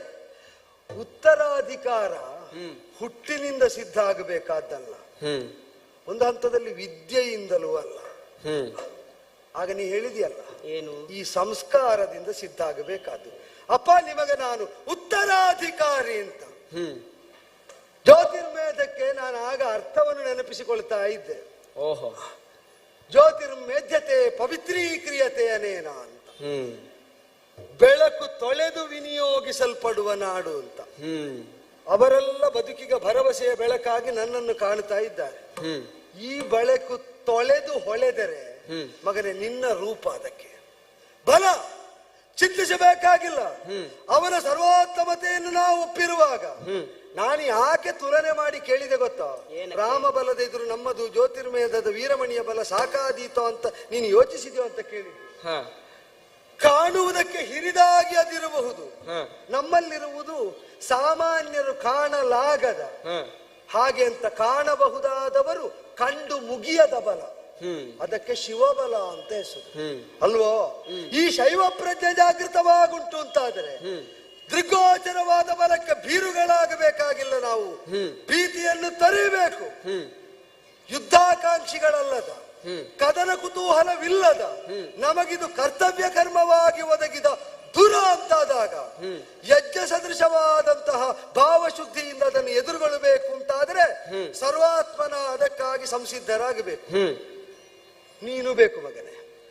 ಈ ನಿತ್ಯದ ದೈನಂದಿನ ಸಭಾ ಕಲಾಪವನ್ನು ವಿಸರ್ಜಿಸಿ ಯುದ್ಧಾಸನ್ನ ವೇಳೆಯಲ್ಲಿ ನಾವು ಮಾಡಬೇಕಾದ ಸಿದ್ಧತೆಗಳಾವುದು ಯಾವತ್ತೂ ಈಗ ಆಕ್ರಮಣಶೀಲರಾಗಿ ರಾಮಪಾಳೆಯವರು ಬರುವಾಗ ನಾವು ಶಸ್ತ್ರಸನ್ನದ್ಧರಾಗಿ ವ್ಯೂಹ ನೈಪುಣ್ಯವನ್ನು ಪ್ರದರ್ಶಿಸ್ತಾ ದುರಕ್ಕೆ ಧುಮ್ಮಿಕ್ಕುವುದಕ್ಕೆ ಸಿದ್ಧರಾಗಿರ್ಬೇಕೋ ಬೇಡ? ದುರಕ್ಕಾಗಿಯೇ ಕಟ್ಟಿದ್ದು. ಆ ದುರಕ್ಕೊಂದು ಉಪಕ್ರಮ ವಿಧಾನ, ವ್ಯೂಹ ಯಾವುದಾದೀತು, ಯಾರನ್ನೆಲ್ಲ ಹೇಗೆ ಬಳಸಿಕೊಳ್ಳುವುದು, ಯಾವ ತಂತ್ರವನ್ನು ಅನುಸರಿಸುವುದು, ಇದರ ಬಗ್ಗೆ ಒಂದು ಸಮಾಲೋಚನೆ ಅಪೇಕ್ಷಿತವಾದದ್ದರಿಂದ ಸೇನಾಪತಿ ಮಂತ್ರಿಗಳಿಂದ ಮೊದಲುಗೊಂಡು ಎಲ್ಲ ವೀರರನ್ನು ಪ್ರಮುಖರನ್ನು ಸಮಾವೇಶಿತರಾಗಿ ಈ ವಿಶಿಷ್ಟ ಸಂದರ್ಭದಲ್ಲಿ ವಹಿಸಿಕೊಂಡ ವಿಶೇಷವಾದಂತಹ ಸಭೆಗೆ ಕರೆಸಿಕೊಳ್ಳುವಂತೆ ನಾನು ನಮ್ಮವರಿಗೆ ಸೂಚಿಸಿದ್ದೇನೆ. ಹೌದು, ಆ ಸಭೆಯಲ್ಲಿ ನೀನು ಇರಬೇಕು. ನಾನಿದ್ದೇನೆಪ್ಪಯ್ಯ. ಆ ಸಭೆಯ ಸಮಾಲೋಚನೆಯಲ್ಲಿ ನೀನಷ್ಟು ದೂರ ಅಲ್ಲ. ಸಿಂಹಾಸನದಲ್ಲಿ ಕುಳಿತಿರುವಾಗ ನೀ ಕೆಳಗೆ, ಸಮಾಲೋಚನೆಯಲ್ಲಿ ಬದಿಯಲ್ಲೇ ಇರಬೇಕು, ನನ್ನ ಜೊತೆಯಲ್ಲೇ ಇರಬೇಕು. ಈಗ ಸಭಾ ವಿಸರ್ಜನೆ ಆದ ಮೇಲೆ ಸಭೆಯಲ್ಲಿ ನೀವು ಅರಸರು, ನಾವು ಪ್ರಜೆ. ಸಭಾ ವಿಸರ್ಜನೆ ಆದ ಮೇಲೆ ನೀವು ಅಪ್ಪಯ್ಯ, ನಾನು ಮಗ, ನಿಮ್ಮೊಟ್ಟಿಗೆ ಇರ್ತೇನೆ. ಹೀಗ ಬಾ ಮಗನೇ, ಹೀಗ ಬಾ, ಹೀಗ ಬಾ, ಗಾಢವಾಗ ಮಾಲಿಂಗಿಸಿಕೊಳ್ತೇನೆ.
ಅದರ ಮೌಲ್ಯ ವರ್ಧಿತವಾಗುವುದು ಯಾವಾಗ ಅಂತ ಕೇಳಿದ್ರೆ ಬಹಳ ಸುಲಭದಲ್ಲಿ ನಮ್ಮ ಕೈಗೆಟಕಿದಾಗ ಅಲ್ಲ. ಅದನ್ನು ಪಡೆಯುವಲ್ಲಿ ನಮ್ಮ ಪರಿಶ್ರಮದ ತೀವ್ರತೆ ಎಷ್ಟುಂಟು, ಅದಕ್ಕಾಗಿ ಪರಿಶ್ರಮ ಪಟ್ಟಂತಹ ದೀರ್ಘಕಾಲದ ಅವಧಿ ಎಷ್ಟುಂಟು ಎನ್ನುವುದರಿಂದ ಸಿಕ್ಕಿದ ವಸ್ತುವೋ ವಿಷಯವೋ ಅವಕಾಶವೋ ಅಮೂಲ್ಯವಾದದ್ದೋ ಅಥವಾ ಮೌಲ್ಯಯುತವಲ್ಲದ್ದೋ ಎನ್ನುವುದಾಗಿ ನಿರ್ಣಯ ಆಗುವುದು. ಎಷ್ಟು ಸಮಯದಿಂದ ಹಂಬಲಿಸಿ ಸಿಕ್ಕಿದ ಅವಕಾಶ ನಮಗೆ. ರಾಮ ಸೇವೆ ಎನ್ನುವುದು ಬಹಳಷ್ಟು ಕಾಲದಿಂದ ಹಂಬಲಿಸಿ ಈ ಕಾಲದಲ್ಲಿ ಒಂದು ಸುಯೋಗ ರೂಪದಲ್ಲಿ ಸಿಕ್ಕಿದೆ. ಹಾಗೆಂದು ರಾಮ ಸಾಂಗತ್ಯ ಸಿಗಲಿಲ್ವೇ? ರಾಮಾನುಜನಾಗಿ ಬಾಲ್ಯದಿಂದಲೇ ಅವನೊಂದಿಗೆ ಇದ್ದವ ನಾನು. ಹಾಗೆಂದು ರಾಮ ಕಾರ್ಯಕ್ಕೆ ನಮಗೆ ಮುಂದೆ ಹೋಗಲಿಕ್ಕೆ ಅವಕಾಶವೇ ಸಿಗಲಿಲ್ಲ. ಯಾಕೆ? ನಮಗಿಂತ ಮುಂದೆ ಹುಟ್ಟಿದವರಿದ್ದಾರಲ್ಲ ರಾಮ ಕಾರ್ಯಕ್ಕೆ, ಅವರೇ ಹೆಚ್ಚಿನ ಕಡೆಯಲ್ಲಿ ಬಳಸಲ್ಪಟ್ಟರು. ಆದರೆ ಒಂದು ಸಮಾಧಾನ ಉಂಟು, ಯಶಸ್ಸಾಗಲಿ ಅವಕಾಶ ಆಗಲಿ ನಾವು ಅಪೇಕ್ಷಿಸಿದ್ದಕ್ಕಿಂತ ಬೇಗ ಸಿಕ್ಕಿದ್ರೆ ಅದರಲ್ಲಿ ಪಕ್ವತೆ ಕಡಿಮೆ. ನಾವು ಅಪೇಕ್ಷಿಸಿ ಅಪೇಕ್ಷಿಸಿ ಹಂಬಲಿಸಿ ಹಂಬಲಿಸಿ ಹಸಿವೆಯ ತೀವ್ರತೆ ಹೆಚ್ಚಾದ ಮೇಲೆ ಸಿಕ್ಕಿದ್ರೆ ಅದು ನಿಜವಾದ ಪಕ್ವತೆಗೆ ಕಾರಣ ಆಗುತ್ತದೆ. ಬದುಕಿಡಿ ಕೇಳುತ್ತಾ ಬದುಕಿದ್ದು ನಾನು. ರಾಮದೇವರು ಏನು ಹೇಳುತ್ತಾರೆ, ರಾಮನ ಜೀವನ ಹೇಗುಂಟು ಎನ್ನುವುದಾಗಿ ಉಳಿದ ಋಷಿಮನೀಷಿಗಳು ಏನು ಹೇಳುತ್ತಾರೆ, ಇದನ್ನೇ ಕೇಳುತ್ತಾ ಬದುಕಿದ್ದು. ಕೇಳುತ್ತಾ ಇದ್ದವನಿಗೆ ಹೇಳುವುದು ಸುಲಭ ಆಗ್ತದೆ. ಇನ್ನೊಂದು ಕೇಳುತ್ತಾ ಇರುವುದರಿಂದ ಮತ್ತೊಂದು ಲಾಭವೂ ಉಂಟು. ನಾವು ಹೇಳುತ್ತಾ ಇದ್ರೆ ನಮಗೆ ಗೊತ್ತಿದ್ದದ್ದು ಮಾತ್ರ ಹೇಳುವುದು, ಕೇಳುತ್ತಾ ಇದ್ರೆ ನಮಗೆ ಗೊತ್ತಿಲ್ಲದ್ದು ಸ್ಫುಟ ಆಗುತ್ತದೆ. ಆ ಒಂದು ಸೌಭಾಗ್ಯ ನನ್ನ ಜೀವನದಲ್ಲಿ ದೀರ್ಘಕಾಲದಲ್ಲಿ ಸಿಕ್ಕಿದೆ. ಲವಣಾಸುರ ವಧೆಯ ಒಂದು ಪ್ರಕರಣ ಬಿಟ್ರೆ ಬೇರೆ ಯಾವುದರಲ್ಲಿಯೂ ರಾಮ ಕಾರ್ಯಕ್ಕೆ ನಾನು ನನ್ನನ್ನು ತೊಡಗಿಸಿಕೊಳ್ಳಿಲ್ಲ. ಆದ್ರೆ ಬಹುಮಹತ್ತರವಾದ ಅಶ್ವಮೇಧ, ಸಾಮಾನ್ಯರಿಗಾದ್ರೆ ಸಾರ್ವಭೌಮತ್ವವನ್ನು ನಿರೂಪಿಸುವ ಪಾಪಹಾರಕವೂ ಆದಂತ ಅಶ್ವಮೇಧ, ಲೋಕದಲ್ಲಿ ಯಾವನು ಅಕಳಂಕ ಚರಿತ ದೋಷವಿರಹಿತ 16 ಗುಣಗಳ ಖನಿ ಎನಿಸಿಕೊಂಡನೋ ಅವನಿಗೆ ರಾವಣ ವಧೆ ಮಾಡಿದ ಮೇಲೆ ಮಾಡಬೇಕು ಅಂತ ಕಂಡಿತು. ನಾವು ಮಾಡಿದ್ದೆಲ್ಲ ಸರಿ ಎನ್ನುವುದಾಗಿ ಸಮರ್ಥಿಸುವ ಮಂದಿಗಳ ಮಧ್ಯೆ ದುಷ್ಟನನ್ನು ಕೊಂದಲ್ಲಿಯೂ ನನ್ನದೇನಾದ್ರೂ ತಪ್ಪಿದ್ದೀತೋ ದೋಷ ಇದ್ದೀತೋ ಎನ್ನುವುದಾಗಿ ಹುಡುಕುವಂತ ರಾಮನಂತವರು ಹುಟ್ಟುವುದು ಯುಗ ಯುಗಗಳಿಗೊಬ್ಬರು. ಯುಗ ಏನು, ಕಲ್ಪಗಳಿಗೊಬ್ಬರು. ಸೋತವರು 1000 ಸಲ ವಿಮರ್ಶೆ ಮಾಡಿಯಾರು. ನಾನು ಎಲ್ಲಿ ಸೋತೆ, ನಾನು ಎಲ್ಲಿ ತಪ್ಪಿದೆ, ನಾನು ಎಲ್ಲಿ ಎಡವಿದೆ. ಗೆದ್ದವನು ವಿಮರ್ಶೆ ಮಾಡಬೇಕಾದ್ರೆ ಅದು ರಾಮನಂತವನೇ ಆಗಬೇಕು. ನನ್ನದು ಎಲ್ಲಿ ತಪ್ಪುಂಟು ಅಂತ ಗೆದ್ದ ಮೇಲೆ ಯಾರು ವಿಮರ್ಶೆ ಮಾಡೋದಿಲ್ಲ. ಗೆದ್ದಿದ್ದೇನಲ್ಲ ಎನ್ನುವ ಅಮಲ್ನಲ್ಲೇ ಮೈ ಮರೆಯುತ್ತಾರೆ. ಗೆದ್ದ ಮೇಲೂ ತಾನು ತಪ್ಪಿರಬಹುದೇ ಎನ್ನುವುದಾಗಿ ಯೋಚಿಸುವ ಸಂಸ್ಕಾರ, ಶೀಲ ನಮ್ಮ ಅಣ್ಣನಿಗೆ ಅಲ್ಲದೆ ಮತ್ತೆ ಯಾರಿಗೆ ಬರ್ತದೆ? ವದಾರ್ಹನೇ ಇದ್ದಾನೆ ರಾವಣ, ಆದರೂ ಬ್ರಾಹ್ಮಣನಿದ್ದಾನಲ್ಲ. ಕೆಟ್ಟದ್ದು 1000 ಇರಲಿ, ಅವನಲ್ಲಿ ಒಂದು ಒಳ್ಳೇದಿದ್ರೆ ಅದರಲ್ಲಿರುವ ಒಳ್ಳೆತನವನ್ನು ಗುರುತಿಸುವಂತ, ಪರಗುಣವನ್ನು ಪರ್ವತೀಕರಿಸುವಂತ ಬಹುತ್ ಮಹತ್ತರವಾದಂತ ಶೀಲವನ್ನು ಹೊಂದಿದವ ನಮ್ಮಣ್ಣ. ಮೊದಲು ತೊಡಗಿದ್ದು ರಾಜಸೂಯ ಮಾಡಬೇಕು ಎನ್ನುವುದರಿಂದಲೇ. ಅರೆ, ಅಣ್ಣನಾದ ಭರತ ಹೇಳಿದ ರಾಜಸೂಯದಲ್ಲಿ ರಕ್ತಪಾತ ಹೆಚ್ಚು, ಅಗಸ್ತ್ಯರ ನಿರ್ದೇಶನ, ಭರತನ ಸಲಹೆ, ವಸಿಷ್ಠರ ಸಮ್ಮತಿ. ಈ 3ರ ಕಾರಣದಿಂದ ಅಶ್ವಮೇಧ ಎನ್ನುವುದಾಗಿ ತೀರ್ಮಾನ ಆಗಿದೆ. ದೀಕ್ಷಾಬದ್ಧನಾಗಿ ಕುಳಿತವ ಔದುಂಬರ ದಂಡಪಾಣಿಯಾಗಿ ಒಂದು ಕ್ರೋಶ ಜಾಗವನ್ನು ಅತಿಕ್ರಮಿಸಕೂಡದು. ಹಾಗೆಂದು ದೀಕ್ಷಿತನಾಗಿ ಕುಳಿತವನ ಪ್ರತಿನಿಧಿಯಾಗಿ ಒಬ್ಬ ಹೊರಡಬೇಕಲ್ಲ. ಬಹುಶಃ ನಮಗೊಂದು ಅನುಗ್ರಹ ಸಿಗಬೇಕು ಎನ್ನುವುದಾಗಿ ರಾಮನ ಸಂಕಲ್ಪ ಇರಬೇಕು. ಹಾಗಾಗಿ ಶತ್ರುಘ್ನನಾದ ನನ್ನನ್ನು ಕಳುಹಿಸಿಕೊಟ್ಟಿದ್ದಾನೆ. ಬರಬರುತ್ತಾ ಬಂದು ತಲುಪಿದ ಪುರ ಯಾವುದು ಅಂತ ಕೇಳಿದ್ರೆ ಜ್ಯೋತಿರ್ಮೇಧ. ಸರಿ ಸರಿ ದೇವಪುರ ನಾಮಕವಾದದ್ದಂತೆ. ಈಗ ಇವರ ಬುದ್ಧಿ ಪ್ರಾಬಲ್ಯವನ್ನು, ಪ್ರಾಜ್ವಲ್ಯಮಾನವಾದಂತಹ ಬುದ್ಧಿಶಕ್ತಿಯನ್ನು ಹೊಂದಿರುವ ಕಾರಣ ಜ್ಯೋತಿರ್ಮೇಧವೆಂದು ಬಿರುದು ಬಂದಿದೆ ಅಂತೆ. ನಮ್ಮ ಮಂತ್ರಿಯಾದ ಸುಮತಿಯು ಅವ ಹೇಳಿದ ಮೇಲೆ ನಮ್ಮಲ್ಲಿರುವ ಸುಮತಿಯು ಎರಡು ಹೇಳಿದೆ. ಅಂದ್ರೆ ಹೊರಗಿರುವ ಸುಮತಿ ಒಬ್ಬ, ಮತ್ತೊಂದು ನಮ್ಮೊಳಗೆ ಇರುವ ಸುಮತಿ ಮತ್ತೊಂದು. ಎರಡೂ ಹೇಳಿದ್ದನ್ನು ಕೇಳುವಾಗ ಕುದುರೆ ಕಟ್ಟಿದವನಲ್ಲಿ ಕಾಳಗ ಎನ್ನುವ ಸಾಮಾನ್ಯ ನ್ಯಾಯ ಇಲ್ಲಿಗೆ ಅಳವಡಿಸುವುದಿಲ್ಲ ಅಂತ ನನಗೆ ಕಾಣುವುದು. ಒಂದು ಇಲ್ಲಿರುವವನ ಅರ್ಹತೆ, ಇನ್ನೊಂದು ಹೊರಟು ಬಂದ ನಮ್ಮ ಹಿನ್ನೆಲೆ. ಇನಕುಲದ ಧರ್ಮ. ಇಕ್ಷ್ವಾಕುವಿನ ಕುಲದಲ್ಲಿ ಹುಟ್ಟಿದವರು ಮೃಗಗಳನ್ನಾಗಲಿ, ಪಕ್ಷಿಗಳನ್ನಾಗಲಿ, ಮನುಷ್ಯರನ್ನಾಗಲಿ, ರಾಕ್ಷಸರನ್ನಾಗಲಿ, ಯಾರನ್ನೇ ಆಗಲಿ ನಿಗ್ರಹಾನುಗ್ರಹ ಮಾಡುವಂತ ಅಧಿಕಾರವನ್ನು ಹೊಂದಿರುವವರು. ಅದಷ್ಟೇ ಅಲ್ಲಲ್ಲ ಅಧಿಕಾರ ಅಂತ ಹೇಳಿದ್ರೆ, ಅವರು ತಪ್ಪಿದ್ರೆ ಸರಿ ಮಾಡುವಂತ ಹೊಣೆಗಾರಿಕೆಯನ್ನು ಹೊಂದಿರುವವರಲ್ಲ. ರಾಕ್ಷಸರು ಅಂತ ನೋಡ್ಲಿಲ್ಲ, ಮೃಗಗಳು ಅಂತ ನೋಡ್ಲಿಲ್ಲ, ಪ್ರಾಣಿಗಳು ಅಂತ ನೋಡ್ಲಿಲ್ಲ, ಯಾವುದೇ ಪ್ರಭೇದ ಪಂಥ ಮತ ವರ್ಗವನ್ನು ನೋಡ್ಲಿಲ್ಲ. ಅವನಲ್ಲಿ ಒಂದು ಒಳ್ಳೆಯತನ ಇದ್ರೆ ಅವನನ್ನು ಉದ್ಧರಿಸುವುದು ರಾಮ ಕಾರ್ಯ. ನನಗೊಂದೆರಡು ಪ್ರಕರಣ ನೆನಪಾಗೋದು. ರಾಮರಾಜ್ಯ ಸ್ಥಾಪನೆ ಆದ ಮೇಲೆ ಅಯೋಧ್ಯೆಯ ದ್ವಾರಕ್ಕೊಂದು ಶ್ವಾನ ಬಂತು. ನನಗೆ ಅನ್ಯಾಯ ಆಗಿದೆ ಅಂತ ಹೇಳಲಿಕ್ಕೆ ಒಂದು ಶ್ವಾನ ಬಂದರೂ ಅದಕ್ಕೂ ತಿರಸ್ಕಾರ ಇಲ್ಲ ರಾಮರಾಜ್ಯದಲ್ಲಿ, ಅದಕ್ಕೂ ಪುರಸ್ಕಾರ ಉಂಟು. ಏನಾಗಿದೆ ಅಂತ ಕೇಳಿದ್ರೆ ಒಬ್ಬ ಆ ಶ್ವಾನಕ್ಕೆ ದಂಡಿಸಿದ್ದಾನೆ. ವಿನಾಕಾರಣ ದಂಡಿಸಿದ ಅವನ ಮೇಲೆ ದೂರು ಕೊಡುವುದಕ್ಕೆ ಶ್ವಾನ ಬಂತು. ದೂರನ್ನು ಪರಿಶೀಲಿಸಿ ಈಕ್ಷಿಸಿ ಆಲಿಸಿದ ಮೇಲೆ ಯಾವನು ತಪ್ಪು ಮಾಡಿದ್ದಾನ ಅವನನ್ನು ಕರೆದು ಅವನಿಗೆ ದಂಡನೆ ಅಂತ ನಿರ್ಣಯ ಮಾಡಿದ. ದಂಡನೆ ಎನ್ನುವುದಾಗಿ ನಿರ್ಣಯ ಮಾಡಿದ ಮೇಲೆ ಆ ಸಾರಮೇಯದಲ್ಲೇ ಶ್ವಾನದಲ್ಲೇ ಕೇಳಿದ ಅಣ್ಣ, ಏನು ದಂಡನೆ ಕೊಡುವುದು? ಅವನಿಗೆ ಬೇರೆ ಯಾವ ದಂಡನೆಯೂ ಕೊಡುವುದು ಬೇಡ, ಅವನನ್ನೊಂದು ಮಠಾಧಿಪತಿ ಮಾಡು ಅಂತ ಹೇಳಿದ ಆ ಶ್ವಾನ.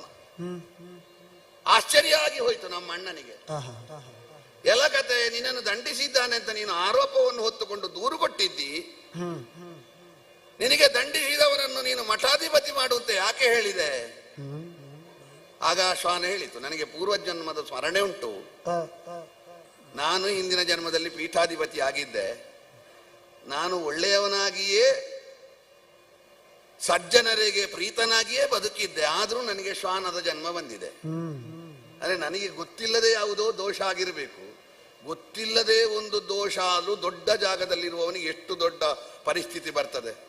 ಹಾಗಾದ್ರೆ ಇವ ಹೇಗೂ ತಪ್ಪು ಮಾಡುವವ, ಇವ ಪೀಠಾಧಿಪತಿ ಆದ್ರೆ ನಾಳೆ ಇವನ ಇಡೀ 7 ತಲೆಮಾರು ನರಕಕ್ಕೆ ಬೀಳುವಷ್ಟು ದೊಡ್ಡ ಕಷ್ಟ ಅನುಭವಿಸ್ತಾನೆ. ಇವನಿಗೆ ಬೇರೆ ಯಾವ ಶಿಕ್ಷೆಯೂ ಬೇಡ, ಇವನಿಗೆ ಪೀಠಾಧಿಪತಿ ಮಾಡುವುದೇ ಒಳ್ಳೆಯದು. ಇದರಲ್ಲಿ ಗಮನಿಸಿದ ಅಂಶ ಏನು? ನಾವು ರಾಮನ ತಮ್ಮನಾಗಿ ರಾಮಾಶ್ವಮೇಧದ ಪ್ರತಿನಿಧಿಯಾಗಿ ದೊಡ್ಡ ಜಾಗದಲ್ಲಿದ್ದ ಮೇಲೆ ಗೊತ್ತಿದ್ದು ಬಿಡಿ, ಗೊತ್ತಿಲ್ಲದೆಯೂ ಸಣ್ಣ ತಪ್ಪಾಗಕೂಡದು. ಅದರಿಂದ ಬಹುದೊಡ್ಡ ಪರಿಣಾಮ ಆಗುತ್ತದೆ. ಇನ್ನೊಂದು ಯಾವುದು ಅಂತ ಕೇಳಿದ್ರೆ, ಯಾವನೇ ತಪ್ಪು ಮಾಡಲಿ ಅದರ ಪರಿಣಾಮ ಚಕ್ರವರ್ತಿ ಪೀಠಕ್ಕಾಗುವುದು. ಬ್ರಾಹ್ಮಣನೊಬ್ಬ ತನ್ನ 5 ವರ್ಷದ ಮಗು ಅಕಾಲದಲ್ಲಿ ಸತ್ತು ಹೋದ ಎನ್ನುವುದಾಗಿ ವಾಚಾಮಗೋಚರವಾಗಿ ರಾಮನಿಗೆ ಬೈದ. ನಿನ್ನ ಆಡಳಿತ ಸರಿ ಇಲ್ಲದ ಕಾರಣ ನನ್ನ ಮಗ ಸತ್ತದ್ದು, ಅಕಾಲ ಮೃತ್ಯುವನ್ನು ಹೊಂದಿದ್ದು. ಅವನಿಗೆ ದೀರ್ಘಾಯುಷ್ಯ ಇತ್ತು. ಕಾರಣ ಎನ್ನುವಂತ ಹುಡುಕುತ್ತಾ ಹೊರಟ, ಸಶರೀರನವಾಗಿ ಸ್ವರ್ಗಲೋಕಕ್ಕೆ ಹೋಗಬೇಕು ಎನ್ನುವುದಾಗಿ ಬಯಸಿದ ಶಂಭೂಕ ನಾಮಕನಾದಂತಹ ತಪಸ್ವಿಯ ತಲೆ ಕಡಿದ. ಸತ್ತ ಬ್ರಾಹ್ಮಣ ಬಾಲಕ ಬದುಕಿದ.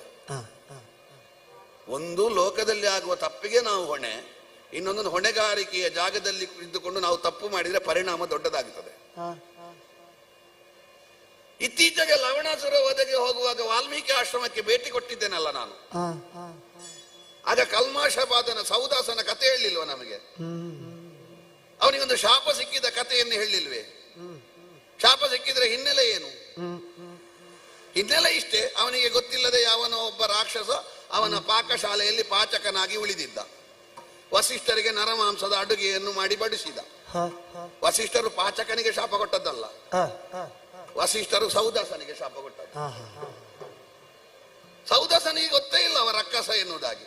ಆದರೂ ಸೌದಾಸನಿಗೆ ಯಾಕೆ ಶಾಪ ಸಿಕ್ಕಿತು? ಅಡುಗೆಗೆ ಇಟ್ಟುಕೊಳ್ಳುವಾಗಲೂ ಯೋಚಿಸದೆ ಇಟ್ಟುಕೊಂಡದ್ದು ಪ್ರಮಾದ ಆದ್ರೂ ಬಹುದೊಡ್ಡ ಅಪರಾಧ ಆಗ್ತದೆ ಸೌದಾಸನಂತವನಿಗೆ. ಅಂತ ಇನಕುಲದ ಧರ್ಮ ಪ್ರಮಾದವನ್ನಾದರೂ ಪ್ರಮಾಣ ಎನ್ನುವುದಾಗಿ ಸ್ವೀಕರಿಸುವ ನೃಪಕುಲದ ಧರ್ಮ, ಅದರಲ್ಲಿಯೂ ಇನಕುಲದ ನೃಪ ಧರ್ಮ. ಅಹಿತರೇ ಆಗಲಿ, ಅವರಲ್ಲಿ ಒಳ್ಳೇದಿದ್ರೆ ಅದರಲ್ಲಿ ಕೆಟ್ಟದ್ದು 1000 ಇದ್ರೆ ಆ ಒಳ್ಳೆಯದನ್ನು ಉಳಿಸಲಿಕ್ಕೆ ಬೇಕಾಗಿ ಕೆಟ್ಟದ್ದನ್ನು ಸರಿ ಮಾಡುವುದು ಹೇಗೆ ಅಂತ ಯೋಚಿಸುವುದು ರಾಮನ ತಮ್ಮ ಶತ್ರುಘ್ನನಾಗಿ ನಮ್ಮ ಕರ್ತವ್ಯ ಅಲ್ವ? ನಾನು ಕೇವಲ ಅಶ್ವಮೇಧದ ರಕ್ಷಕ ಮಾತ್ರ ಅಲ್ಲ, ರಾಮಾಶ್ವಮೇಧದ ರಕ್ಷಕ, ರಾಮಾಶ್ವಮೇಧದ ತೊಡಗ ರಕ್ಷಕನಾಗಿದ್ದುಕೊಂಡು ಯೋಚನೆ ಮಾಡುವಾಗ ಗರಿಷ್ಠತಮವಾದಂತಹ ಪ್ರಯತ್ನವನ್ನು ಮಾಡಿ ಆದರೂ ಕಟ್ಟಿದ್ದು ಮಕ್ಕಳೋ ಅಥವಾ ವೀರಮಣಿ ಅದಲ್ಲ ವಿಷಯ, ಬಾಧ್ಯ ವೀರಮಣಿ ಅಲ್ವ. ಶಿವಭಕ್ತನಾಗಿದ್ದಾನೆ, ತನ್ನ ಮಗಳನ್ನೇ ಈಶ್ವರನಿಗೆ ಕೊಟ್ಟಿದ್ದಾನೆ. ಶಿವ ಸಾನ್ನಿಧ್ಯ ಇರುವ ಈ ಊರಿನಲ್ಲಿ ಒಂದು ಸುಖ ಅಂತ ಆಗ್ತದೆ ಅಂತ ಆದ್ರೆ ನಾವು ಯಾಕೆ ಕೆಟ್ಟದನ್ನು ಬೇಗವಾಗಿ ಮಾಡುವುದು? ಅಂದ್ರೆ ಶುಭವಾದದ್ದನ್ನಾದ್ರೆ ಶೀಘ್ರವಾಗಿ ಮಾಡಬೇಕು, ಅಶುಭ ಆದ್ರೆ ಅಶುಭಸ್ಯ ಕಾಲ ಹರಣಂ. ಸ್ವಲ್ಪ ನೋಡ್ಬೇಕು, ಸರಿಯಾಗ್ತದ ಸರಿಯಾಗದಿದ್ರೆ ಮತ್ತೆ ಏನು ಮಾಡುವುದು? ಒಂದು ವೇಳೆ ಸರಿಯೇ ಆಗುವುದಿಲ್ಲ, ವಿಹಿತದಿಂದ ನಾವು ಹೇಳಿದ ಹಾಗೆ ಕಪ್ಪ ಕೊಡುವುದಿಲ್ಲ ಎಂದಾದ್ರೆ ಹೈ ವಿಭೂಷಣನಿಗೆ ಅಂಜನೆ. ಇದು ನನ್ನ ನಿರ್ಧಾರವೇ. ಯಾರೇ ಇರ್ಲಿ ಯಾರೇ ಬರ್ಲಿ, ಧರ್ಮವನ್ನು ಮೀರಿ ದೇವರು ಬರ್ಲಿಕ್ಕಿಲ್ಲ. ಧರ್ಮವನ್ನು ಮೀರಿ ಬಂದ ದೇವರನ್ನು ನಾವು ಕೈ ಮುಗಿಬೇಕಾದಿಲ್ಲ ಎನ್ನುವುದಾಗಿ ದೃಢವಾದ ವಿಶ್ವಾಸ. ನಾವು ಹೊರಟ ಕಾರ್ಯ, ಇಲ್ಲಿಯವರೆಗೆ ನಡೆದು ಬಂದ ದಾರಿ, ಈ ಭೂತಕಾಲವನ್ನು ಯೋಚಿಸುವಾಗ ಭವಿಷ್ಯದಲ್ಲಿಯೂ ತೊಡಕಾಗಲಿಕ್ಕಿಲ್ಲ. ನಮ್ಮ ಕಾಲಿಗೆ ಗಟ್ಟಿ ಬಲ ಉಂಟು, ನಮ್ಮ ರಟ್ಟೆಯಲ್ಲಿ ಬಲ ಉಂಟು, ನಾವು ನಡೆಯುವಲ್ಲಿ ಸೇನಾ ಬಲ ಹೆಚ್ಚುಂಟು ಅಂತ ಅಲ್ಲ. ಅದನ್ನೆಲ್ಲ ಮೀರಿದ್ದು ನಾವು ಹೊರಟದ್ದು ಯಾವುದಕ್ಕೆ ಎನ್ನುವುದು ಮುಖ್ಯ. ಹೊರಟಿಗೆವು ಶ್ರೀರಾಮ ಕಾರ್ಯಕ್ಕೆ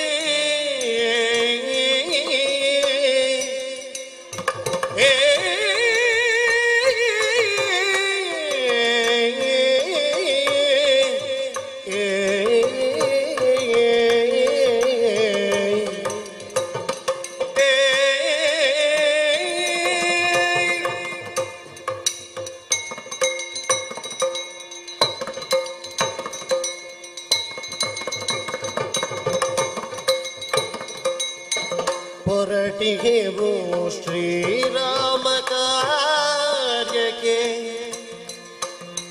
ಬರದು ಯಮಗಪ ಜಯಗಳೆಂದಿಗೋ ಪರಮ ದುಃಖದ ಸುಲಭವಾಗುವುದು ಬರಿದೆ ಯೋಚಿಸುವುದೇತಗೆ. ಪರಮ ದುರ್ಘಟ ಸುಲಭವಾಗುವುದು ಬರಿದೆ ಯೋಚಿಸುವುದೇತಗೆ.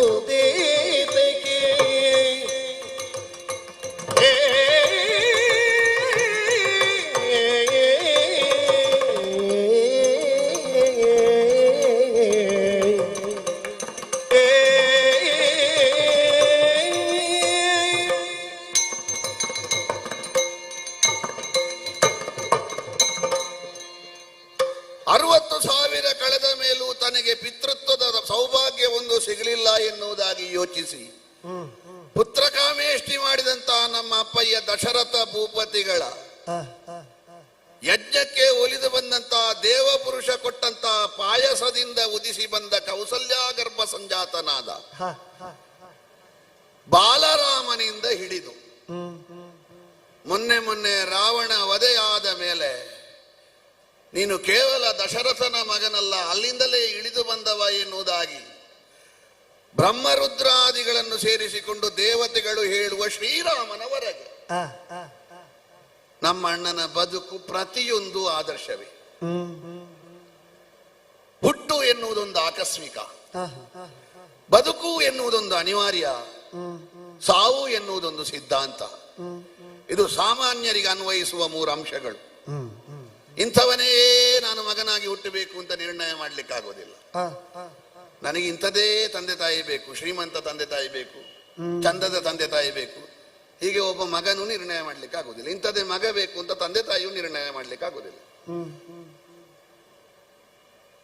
ಬದುಕಿನಲ್ಲಿ ನನಗೆ ಬದುಕಲಿಕ್ಕೆ ಸಾಧ್ಯ ಇಲ್ಲ, ನಾಳೆ ನನಗೆ ಅನ್ನಕ್ಕೆ ಗತಿ ಇಲ್ಲ, ಸಾಯ್ತೇನೆ ಅಂತ ಯೋಚಿಸಿದ್ರು ಸಾಯ್ತೇನೆ ಅಂತ ಹೇಳಲಿಕ್ಕೆ ಆಗೋದಿಲ್ಲ. ಬದುಕು ಅನಿವಾರ್ಯ. ನಾವು ಬಯಸಿದ್ರು ನಮ್ಮ ಸಮಯ ಬರದೇ ಇದ್ರೆ ಅನಿವಾರ್ಯವಾಗಿ ಬದುಕಲೇಬೇಕಾಗ್ತದೆ. ಬೇಕಾದಷ್ಟು ಸೌಭಾಗ್ಯ, ಪ್ರಸಿದ್ಧಿ, ವೈಭವ ಎಲ್ಲವೂ ಉಂಟು. ಈಗಲೇ ಸಾಯುವುದಲ್ಲ, ನಾನು ಕೆಲವಾರು ವರ್ಷ ಬದುಕುತ್ತೇನೆ ಅಂತ ಯೋಚನೆ ಮಾಡಿದ್ರೆ ಆಯುಷ್ಯ ಮುಗಿದ್ರೆ ಸಾಯಲೇಬೇಕು. ಸಾವು ಸಿದ್ಧಾಂತ ಅಥವಾ ಸಹಜ. ರಾಮನ ಜೀವನ ಹಾಗಲ್ಲ. ರಾಮ ಹುಟ್ಟುವುದಕ್ಕಿಂತ 1000 ವರ್ಷಗಳ ಮೊದಲು ಮತಂಗರಂತವರು ಶಬರಿಗೆ ಹೇಳ್ತಾರೆ, ರಾಮ ಹುಟ್ಟುವುದಕ್ಕಿಂತ ಮೊದಲು 1000 ವರ್ಷಗಳ ಮೊದಲು ಕಬಂಧನಿಗೆ ಇಂದ್ರ ಹೇಳ್ತಾನೆ, ರಾಮ ಹುಟ್ಟುವುದಕ್ಕೆ 1000 ವರ್ಷಗಳ ಮೊದಲು ಅಹಲ್ಯೆಗೆ ಗೌತಮರು ಹೇಳ್ತಾರೆ. ಮತ್ತೆ ಹೇಗೆ ರಾಮನ ಹುಟ್ಟು ಆಕಸ್ಮಿಕ? ಪ್ರತಿಯೊಂದರಲ್ಲಿಯೂ ತಾನು ಬದುಕುವುದು ಹೇಗೆ ಅಂತ ಆದರ್ಶಮಯವಾಗಿ ನಡೆದವ ರಾಮ. ಮತ್ತೆ ಅನಿವಾರ್ಯ ಏನು? ಆದರ್ಶಮಯವಾದ ಬದುಕು. ರಾಮನ ಹೆಸರು ಹೇಳಿದ್ರೆ ಸಾಕು, ಚಾಪಲ್ಯ ಚಿತ್ತದ ಮಂಗಗಳು ಒಟ್ಟಾಗಿ ಏಕಛತ್ರದ ಅಡಿಯಲ್ಲಿ ಕೋಟಿ ಕೋಟಿ ಮಂದಿ ನಾಯಕತ್ವದ ಅಡಿಯಲ್ಲಿ ಪದ್ಮವಾನರ ಸೇನೆ, 18 ಪದ್ಮವಾನರ ಸೇನೆ ಒಟ್ಟಿಗೆ ನಿಲ್ತದೆ. ಕಲ್ಲಾಗಿದ್ದದ್ದು ಹೆಣ್ಣಾಗಿ ಬದಲಾಗುತ್ತದೆ. ಬ್ರಹ್ಮಲೋಕ ಸಂದರ್ಶನಕ್ಕಿಂತ ಮೊದಲು ನಿನ್ನನ್ನು ನೋಡ್ತೇನೆ ಅಂತ ಋಷಿಕಲ್ಪವು ಹಂಬಲಿಸ್ತದೆ. ಅಂತ ಶ್ರೀರಾಮ ಕಾರ್ಯಕ್ಕೆ ಹೊರಟ ಮೇಲೆ ವಿಶ್ವಾಸವೇ ದೊಡ್ಡದಲ್ವಾ? ವಿಶ್ವಾಸಕ್ಕಿಂತ ದೊಡ್ಡದು ಮತ್ತೊಂದುಂಟ?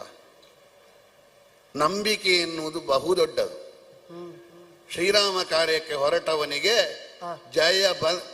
ಅಪಜಯ ಬರುವುದಿಲ್ಲ ಎನ್ನುವುದು ಬಹುದೊಡ್ಡ ನಂಬಿಕೆ. ಅದು ಈ ಅಶ್ವಮೇಧದಲ್ಲಿ ಮತ್ತೊಮ್ಮೆ ನಿರ್ಣಯ ಆಗಿದೆ, ಮತ್ತೊಮ್ಮೆ ಸ್ಪಷ್ಟ ಆಗಿದೆ. ಪರಟಿಹೇವು ಶ್ರೀರಾಮ ಕಾರ್ಯಕ್ಕೆ ಬರದು ಅಪಜಯಗಳೆಂದಿಗೂ, ಪರಮ ದುರ್ಘಟವಹ ಕಾರ್ಯ ಸುಲಭವಾಗು. ಒಂದು ಸೇತು ಬಂಧನವೋ, ವಿಪಕ್ಷದಲ್ಲಿ ಪೌಲಸ್ತ್ಯ ಇದ್ದು ಲಂಕೆಯಂತಹ ದುರ್ಗಮವಾದಂತಹ ಪ್ರದೇಶವನ್ನು ಗೆಲ್ಲುವುದೋ, ಅಥವಾ ಮಾಯಾಪುರಿಯಲ್ಲಿ ನಾವು ಕಳೆದುಕೊಂಡಂತಹ ಕುದುರೆಯನ್ನು ಮತ್ತೆ ಪಡೆಯುವುದೋ, ಇದೆಲ್ಲ ರಾಮಾನುಗ್ರಹ ಅಲ್ಲದೆ ಮತ್ತೇನು? ನಿಮಿತ್ತವಾಗಿ ನಾರದರು ಒದಗಿ ಬಂದಿರಬಹುದು, ಬೇರೆ ಬೇರೆ ಕಾರಣಗಳು ಒದಗಿ ಬಂದಿರಬಹುದು. ಪ್ರಧಾನ ರಾಮಾನುಗ್ರಹವೇ. ಜನ ಪತನ ಹೊಂದದಂತೆ ಕಾಯುವ ಮಂತ್ರವೂ ಹೌದು, ಪತಿತ ಜನರನ್ನು ಉದ್ಧರಿಸುವ ಮಂತ್ರವೂ ಹೌದು. ರಾಮ ರಾಜನಾಗಿಯೂ ಶ್ರೇಷ್ಠ, ರಾಮ ದೇವರಾಗಿಯೂ ಶ್ರೇಷ್ಠ. ದೇವತ್ವವು ರಾಜತ್ವವು ಎರಡು ಒಟ್ಟಾದಂತಹ ರಾಮನ ವಿಷಯಿಕವಾಗಿ ನಾವು ಮುಂದುವರಿಯುವಾಗ ನಾವು ಆದಷ್ಟು ಶಾಂತಿ ಪ್ರಿಯರಾಗಿ ಹೊರಡಬೇಡುವ. ಈಗ ರಾವಣನಷ್ಟು ಕೆಟ್ಟವಲ್ಲ ವೀರಮಣಿ. ಅಶ್ವಮೇಧದ ಕುದುರೆಯನ್ನು ಕಟ್ಟುವುದು ಅಧರ್ಮ ಅಂತ ಇಲ್ಲಿಯೂ ಇಲ್ಲಲ್ಲ. ರಾಮ ಅಶ್ವಮೇಧದ ವಿಷಯಿಕವಾಗಿ ತಿಳಿಯದೆ ಕಟ್ಟಿದ್ದಿದ್ರೆ ಅವನಲ್ಲಿರುವ ಅಜ್ಞಾನವನ್ನು ಹೋಗಲಾಡಿಸಬೇಕಲ್ಲ. ಒಂದು ಸಂಧಾನ ಪ್ರಕ್ರಿಯೆ ಆಗಬೇಕು. ಯಾರನ್ನು ಕಳುಹಿಸುವುದು, ಹೇಳುವುದಕ್ಕೆ ಎಲ್ಲರೂ ಸಮರ್ಥನೆ. ಹೇಳುವುದಕ್ಕಿಂತ ಹೆಚ್ಚು ಅನುಭವಿಸಿದವ ಹೇಳಿದ್ರೆ ಅದರ ಪರಿಣಾಮ ಹೆಚ್ಚು. ನಾವೆಲ್ಲ ರಾಮನನ್ನು ನೋಡಿದ ಮೇಲೆ ರಾಮ ಏನು, ರಾಮ ಎಷ್ಟು, ಹೀಗೆಲ್ಲ ತಿಳಿದದ್ದು. ರಾಮನನ್ನು ನೋಡುವ ಮೊದಲೇ ರಾಮ ಇಷ್ಟು, ರಾಮ ಹೀಗೆ ಎನ್ನುವುದಾಗಿ ಅವನ ದರ್ಶನವನ್ನು ಅಂತರಂಗದಿಂದ ಮಾಡಿ, ರಾಮ ಸಂದರ್ಶನದಿಂದಲೂ, ರಾಮಾನುಗ್ರಹದಿಂದಲೂ, ರಾಮಾಲಿಂಗನದಿಂದಲೂ, ರಾಮ ಭಕ್ತಿ, ರಾಮ ದಾಸ್ಯ ಬಿಟ್ಟು ನನಗೆ ಬೇರೆ ಬದುಕಿಲ್ಲ ಅಂತ ಭಾವಿಸಿದವನನ್ನು ಕಳುಹಿಸುವುದೇ ಒಳ್ಳೆದಲ್ವಾ? ಹಾಗಾಗಿ ಅವ ಯಾವಾಗಲೂ ಎದುರು ಬರುವುದಿಲ್ಲ. ಹನುಮಂತ ಸೇನೆ ಹಿಂಭಾಗದಲ್ಲಿರುವುದು, ಹಿಂಭಾಗದಲ್ಲಿರುವ ಹನುಮಂತನನ್ನು ಸ್ವಲ್ಪ ಎದುರು ಬರ್ಲಿಕ್ಕೆ ಹೇಳಿ ಸ್ವಲ್ಪ ಮಾತಾಡ್ಲಿಕ್ಕೊಂಡವ.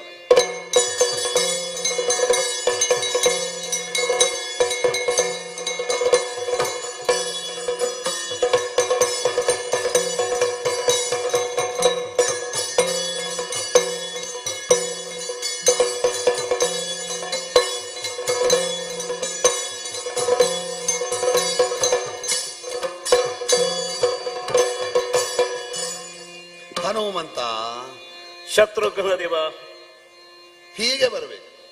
ಮರುತ ಸುತ ಚತುರ ನೀನಗೆ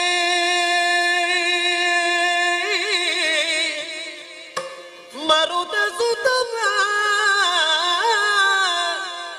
ಚತುರ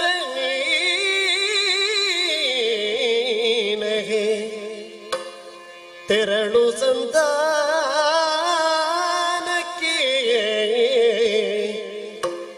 ತೆರಳು ಸಂಧಾನಕ್ಕೆ ಕೃಪಲೊಡನರು ತುರಗವ ಬಿಟ್ಟು ಕಪ್ಪವನಿಯದಿರಲವನು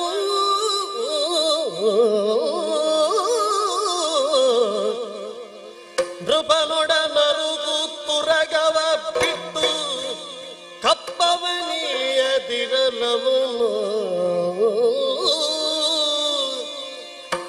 ತರುಬಿಸೇನೆಯ ಬಂಧು ಬಾಂಧವ ತರಳರೊಡಗೂಡುತ್ತ ಶೈವಿನಿಪುರಕ್ಕೆ ಪೋಪರಿ ಪುರಡು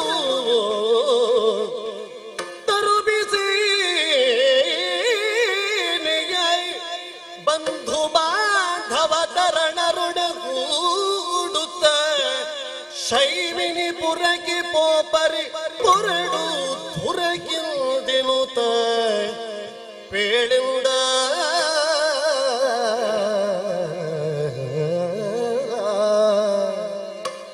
ಮರುತ ಸುತ ಬಾ ಮರು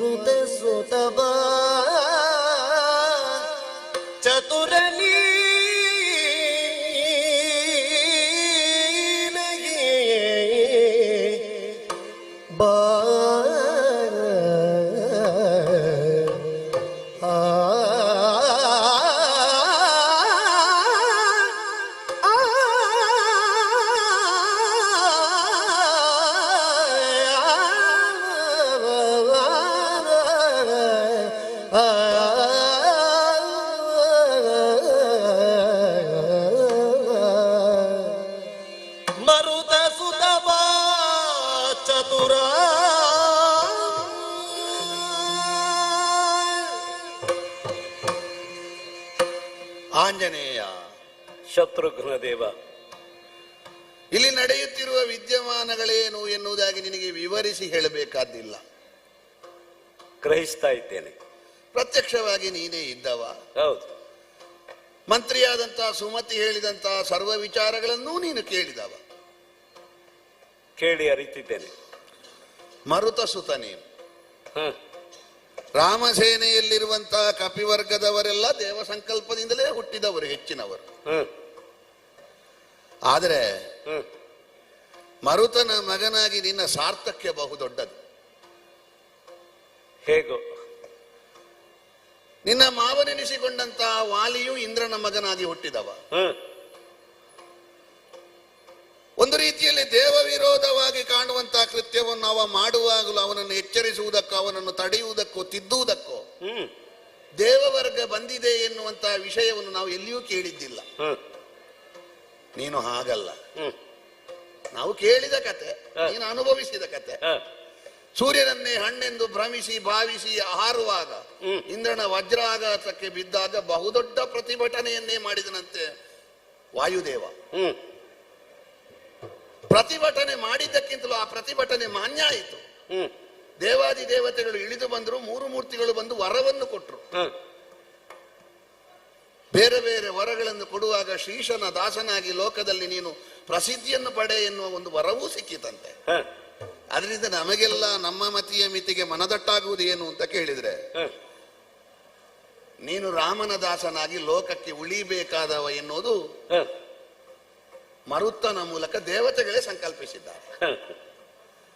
ಅಂತ ಮರುತ ಸುತನಾದ ನೀನು ಹ. ಅಷ್ಟು ವರ ಪಡೆದ ಮೇಲೂ ರಾಮಾನುಗ್ರಹಕ್ಕೆ ಬೇಕಾಗಿ ಹಂಬಲಿಸಿದವ. ಹೌದು.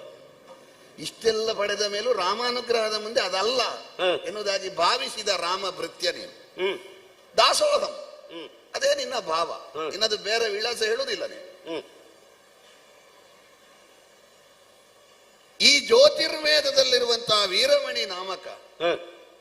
ನಮ್ಮ ಅಶ್ವಮೇಧದ ಕುದುರೆ ಕಟ್ಟಿದ್ದಾನೆ. ಹೌದು. ಉಳಿದ ಕಡೆಗಳಲ್ಲಿ ಏನು ಅಂತ ಕೇಳಿದ್ರೆ ಮುಂದಿನ ನಡೆ ಯುದ್ಧವೇ. ಹ್ಮ್. ಆದ್ರೆ ಇಲ್ಲಿ ಬೇಡ ಅಂತ ಕಾಣ್ತದೆ ನನಗೆ. ಯಾಕೆ? ಬೇಡ ಅಂದ್ರೆ ನಿಷೇಧ ಅಲ್ಲ, ಅಲ್ಲಲ್ಲ, ಅದು ಹೌದು.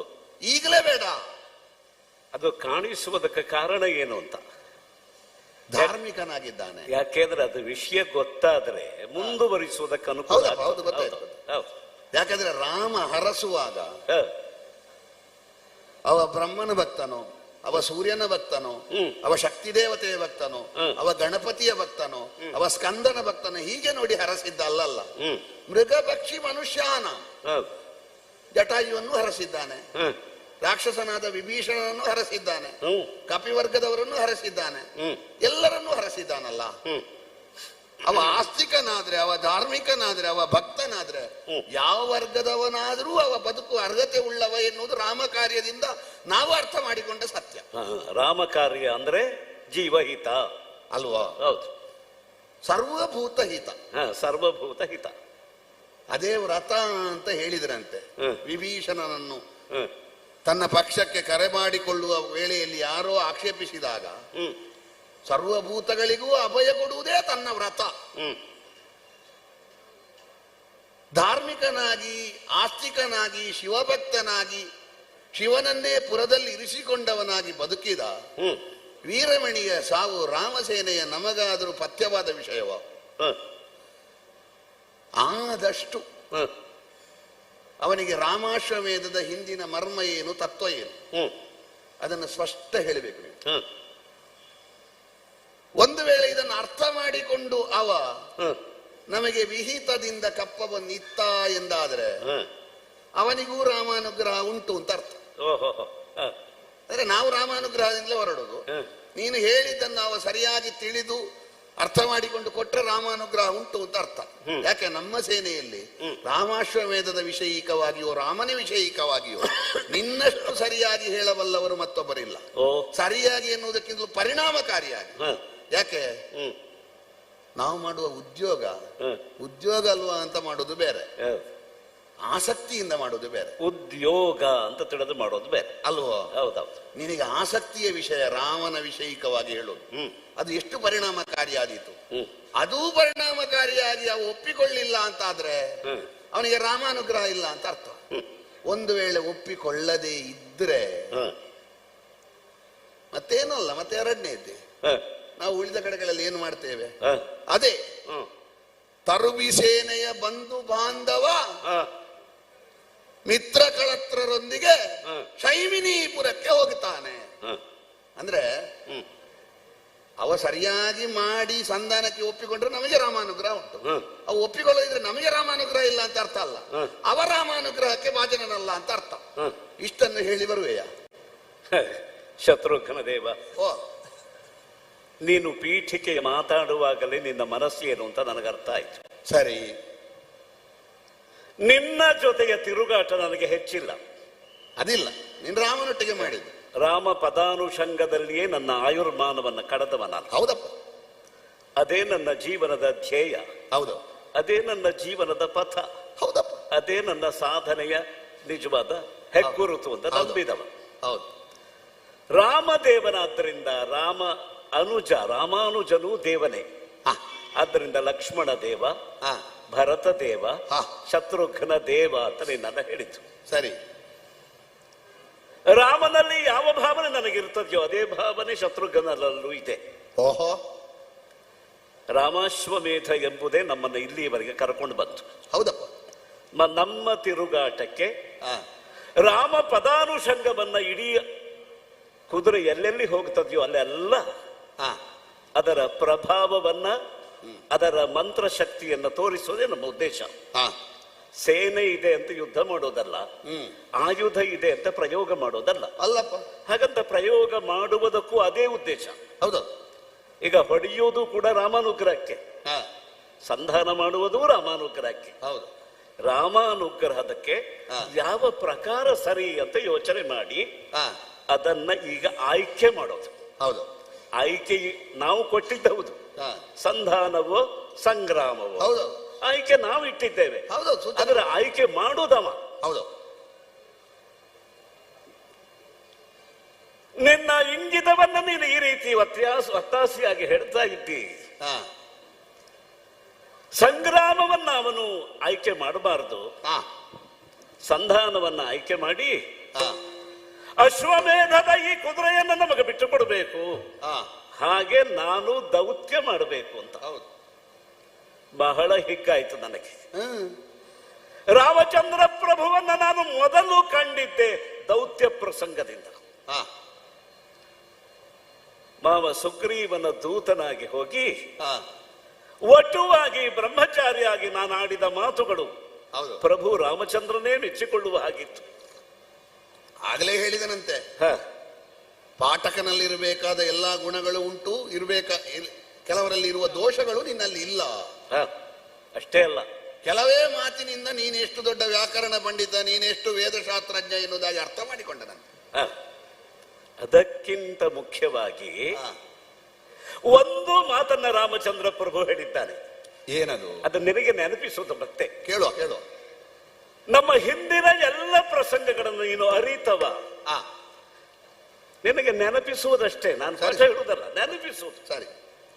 ಕತ್ತಿಯನ್ನು ಹಿರಿದು ನಿಂತ ಶತ್ರುವಿನ ಮನಸ್ಸನ್ನು ಗೆಲ್ಲುವ ಹಾಗೆ ಮಾತಾಡ್ತಾ ಇದ್ದಿ ಅಂತವ ಹೇಳ್ತಾನೆ. ಹೌದು, ಈಗ ಪ್ರಕೃತಕ್ಕೆ ಅದು ಬೇಕು, ಇಲ್ಲಿಗೆ ಬಹುಮುಖ್ಯ ಅದು. ಹೌದೌದು, ಅದೇ ಇದು. ಹೌದು, ರಾಮಚಂದ್ರ ಪ್ರಭು ಯಾವ ಗುಣವನ್ನು ಗುರುತಿಸಿದನೋ ಅದನ್ನೇ ಶತ್ರುಘ್ನ ದೇವನು ಗುರುತಿಸಿ ನನಗೆ ಅದೇ ಕಾಯಕವನ್ನ ಕೊಡ್ತಾನೆ ಅಂತಾದ್ರೆ ಕಾಯಕದಿಂದ ಕಾಯ ಸಾರ್ಥಕ ಆಯ್ತು. ನೀನು ಹೇಳಿದ್ಯಲ್ಲ ಉದ್ಯೋಗ. ಹೌದೌದು ಹೌದು, ಅದಕ್ಕೆ ಇದು ಅನುಗುಣ ಅಂತ ಆದ್ರೆ ಅಸ್ತು ಅಂತ ಹೇಳಬೇಕು. ಅಸ್ತ್ವೆಂದೆನು ತಲೆ ಮಾರುತಿ ಶತ್ರುಘ್ನಡಿಗೆ ಭಿವಂತಿಸಿದವನು ಕೊರಡುತ್ತೆ ಪೃಥ್ವಿಮನಿಡಿಗ ಕ್ಷಣಗಳು ಬರ್ತಿಯೊಳೈದರೆ ರಘುಪತಿ ಭಜನೆಯೊಳಗಳು. ಅಸ್ತ್ವೆಂದೆನು ತಲೆ ಮಾರುತಿ ಶತ್ರುಘ್ನಡಿಗೆ ಭಿವಂತಿಸಿದವನು ಕೊರಡುತ್ತೆ ಅಸ್ತು.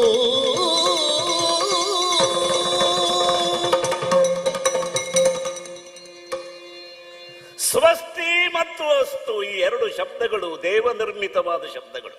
ಓಹೋ, ಪ್ರಕೃತಿ ತನಗೆ ಬೇಕಾದಂತ ಸರಿಯಾದಂತಹ ಪ್ರಕ್ರಿಯೆಯನ್ನ ಆಯ್ಕೆ ಮಾಡಿಕೊಳ್ಳುವಾಗ ಅದನ್ನ ಯೋಜಿಸಿದಂತಹ ಪ್ರಭು ಹೇಳ್ತಾನಂತೆ ಅಸ್ತು ಅಂತ. ಆದ್ದರಿಂದಲೇ ಮನೆ ಮಾತೊಂದಿದೆ, ಅಸ್ತು ದೇವತೆ ಮನೆಯೊಳಗೆ ಇದೆ. ಹೌದೌದು, ಹಾಗಾಗಿ ಕೆಟ್ಟದ್ದು ಮಾತಾಡಬಾರ್ದು. ಹೊತ್ತು ಅಹೊತ್ತು ಅಂತ ಗೊತ್ತಿಲ್ಲದೆ, ಆ ಹೊತ್ತು ಈ ಹೊತ್ತು ಅಂತ ಇಲ್ಲದೆ ಏನೇನಾದ್ರೂ ಮಾತಾಡಬಾರದು. ಯಾಕೆ? ಅಸ್ತು ದೇವತೆ ಅಸ್ತು ಅಸ್ತು ಅಂತ ಹೇಳ್ತದೆ. ಯಾಕೋ ಏನೋ ನಿಜವಾಗಿ ನಾನು ಈ ಶಬ್ದ ಹೇಳಬಾರ್ದು. ಯಾಕದು? ನೀನು ಪ್ರಭುವಾಗಿ, ಪ್ರಭುವಿನ ಪ್ರತಿನಿಧಿಯಾಗಿ ನನಗೆ ಆಣತಿಯನ್ನು ಕೊಟ್ಟು ಕಳಿಸುವಾಗ ನೀನೇ ಅಸ್ತು ಅಂತ ಹೇಳ್ಬೇಕು. ನನ್ನ ಮುಖದಿಂದ ಅಸ್ತು ಅಂತ ಬಂತದು, ಶಬ್ದ ಪ್ರವೃತ್ತಿ. ಹೌದು, ಸ್ಥಾನ ಅದಾದರೂ ಕೂಡ ಅದು ವಿಶ್ವಾಸ. ಹೌದು, ಶತ್ರುಘ್ನ ದೇವ ನನ್ನಲ್ಲಿಟ್ಟಂತಹ ವಿಶ್ವಾಸ ಇದೆಯಲ್ಲ, ಆ ಪ್ರೀತಿಯಿಂದ ಹುಟ್ಟಿದ ಶಬ್ದ ಅಸ್ತು ಅಂತ.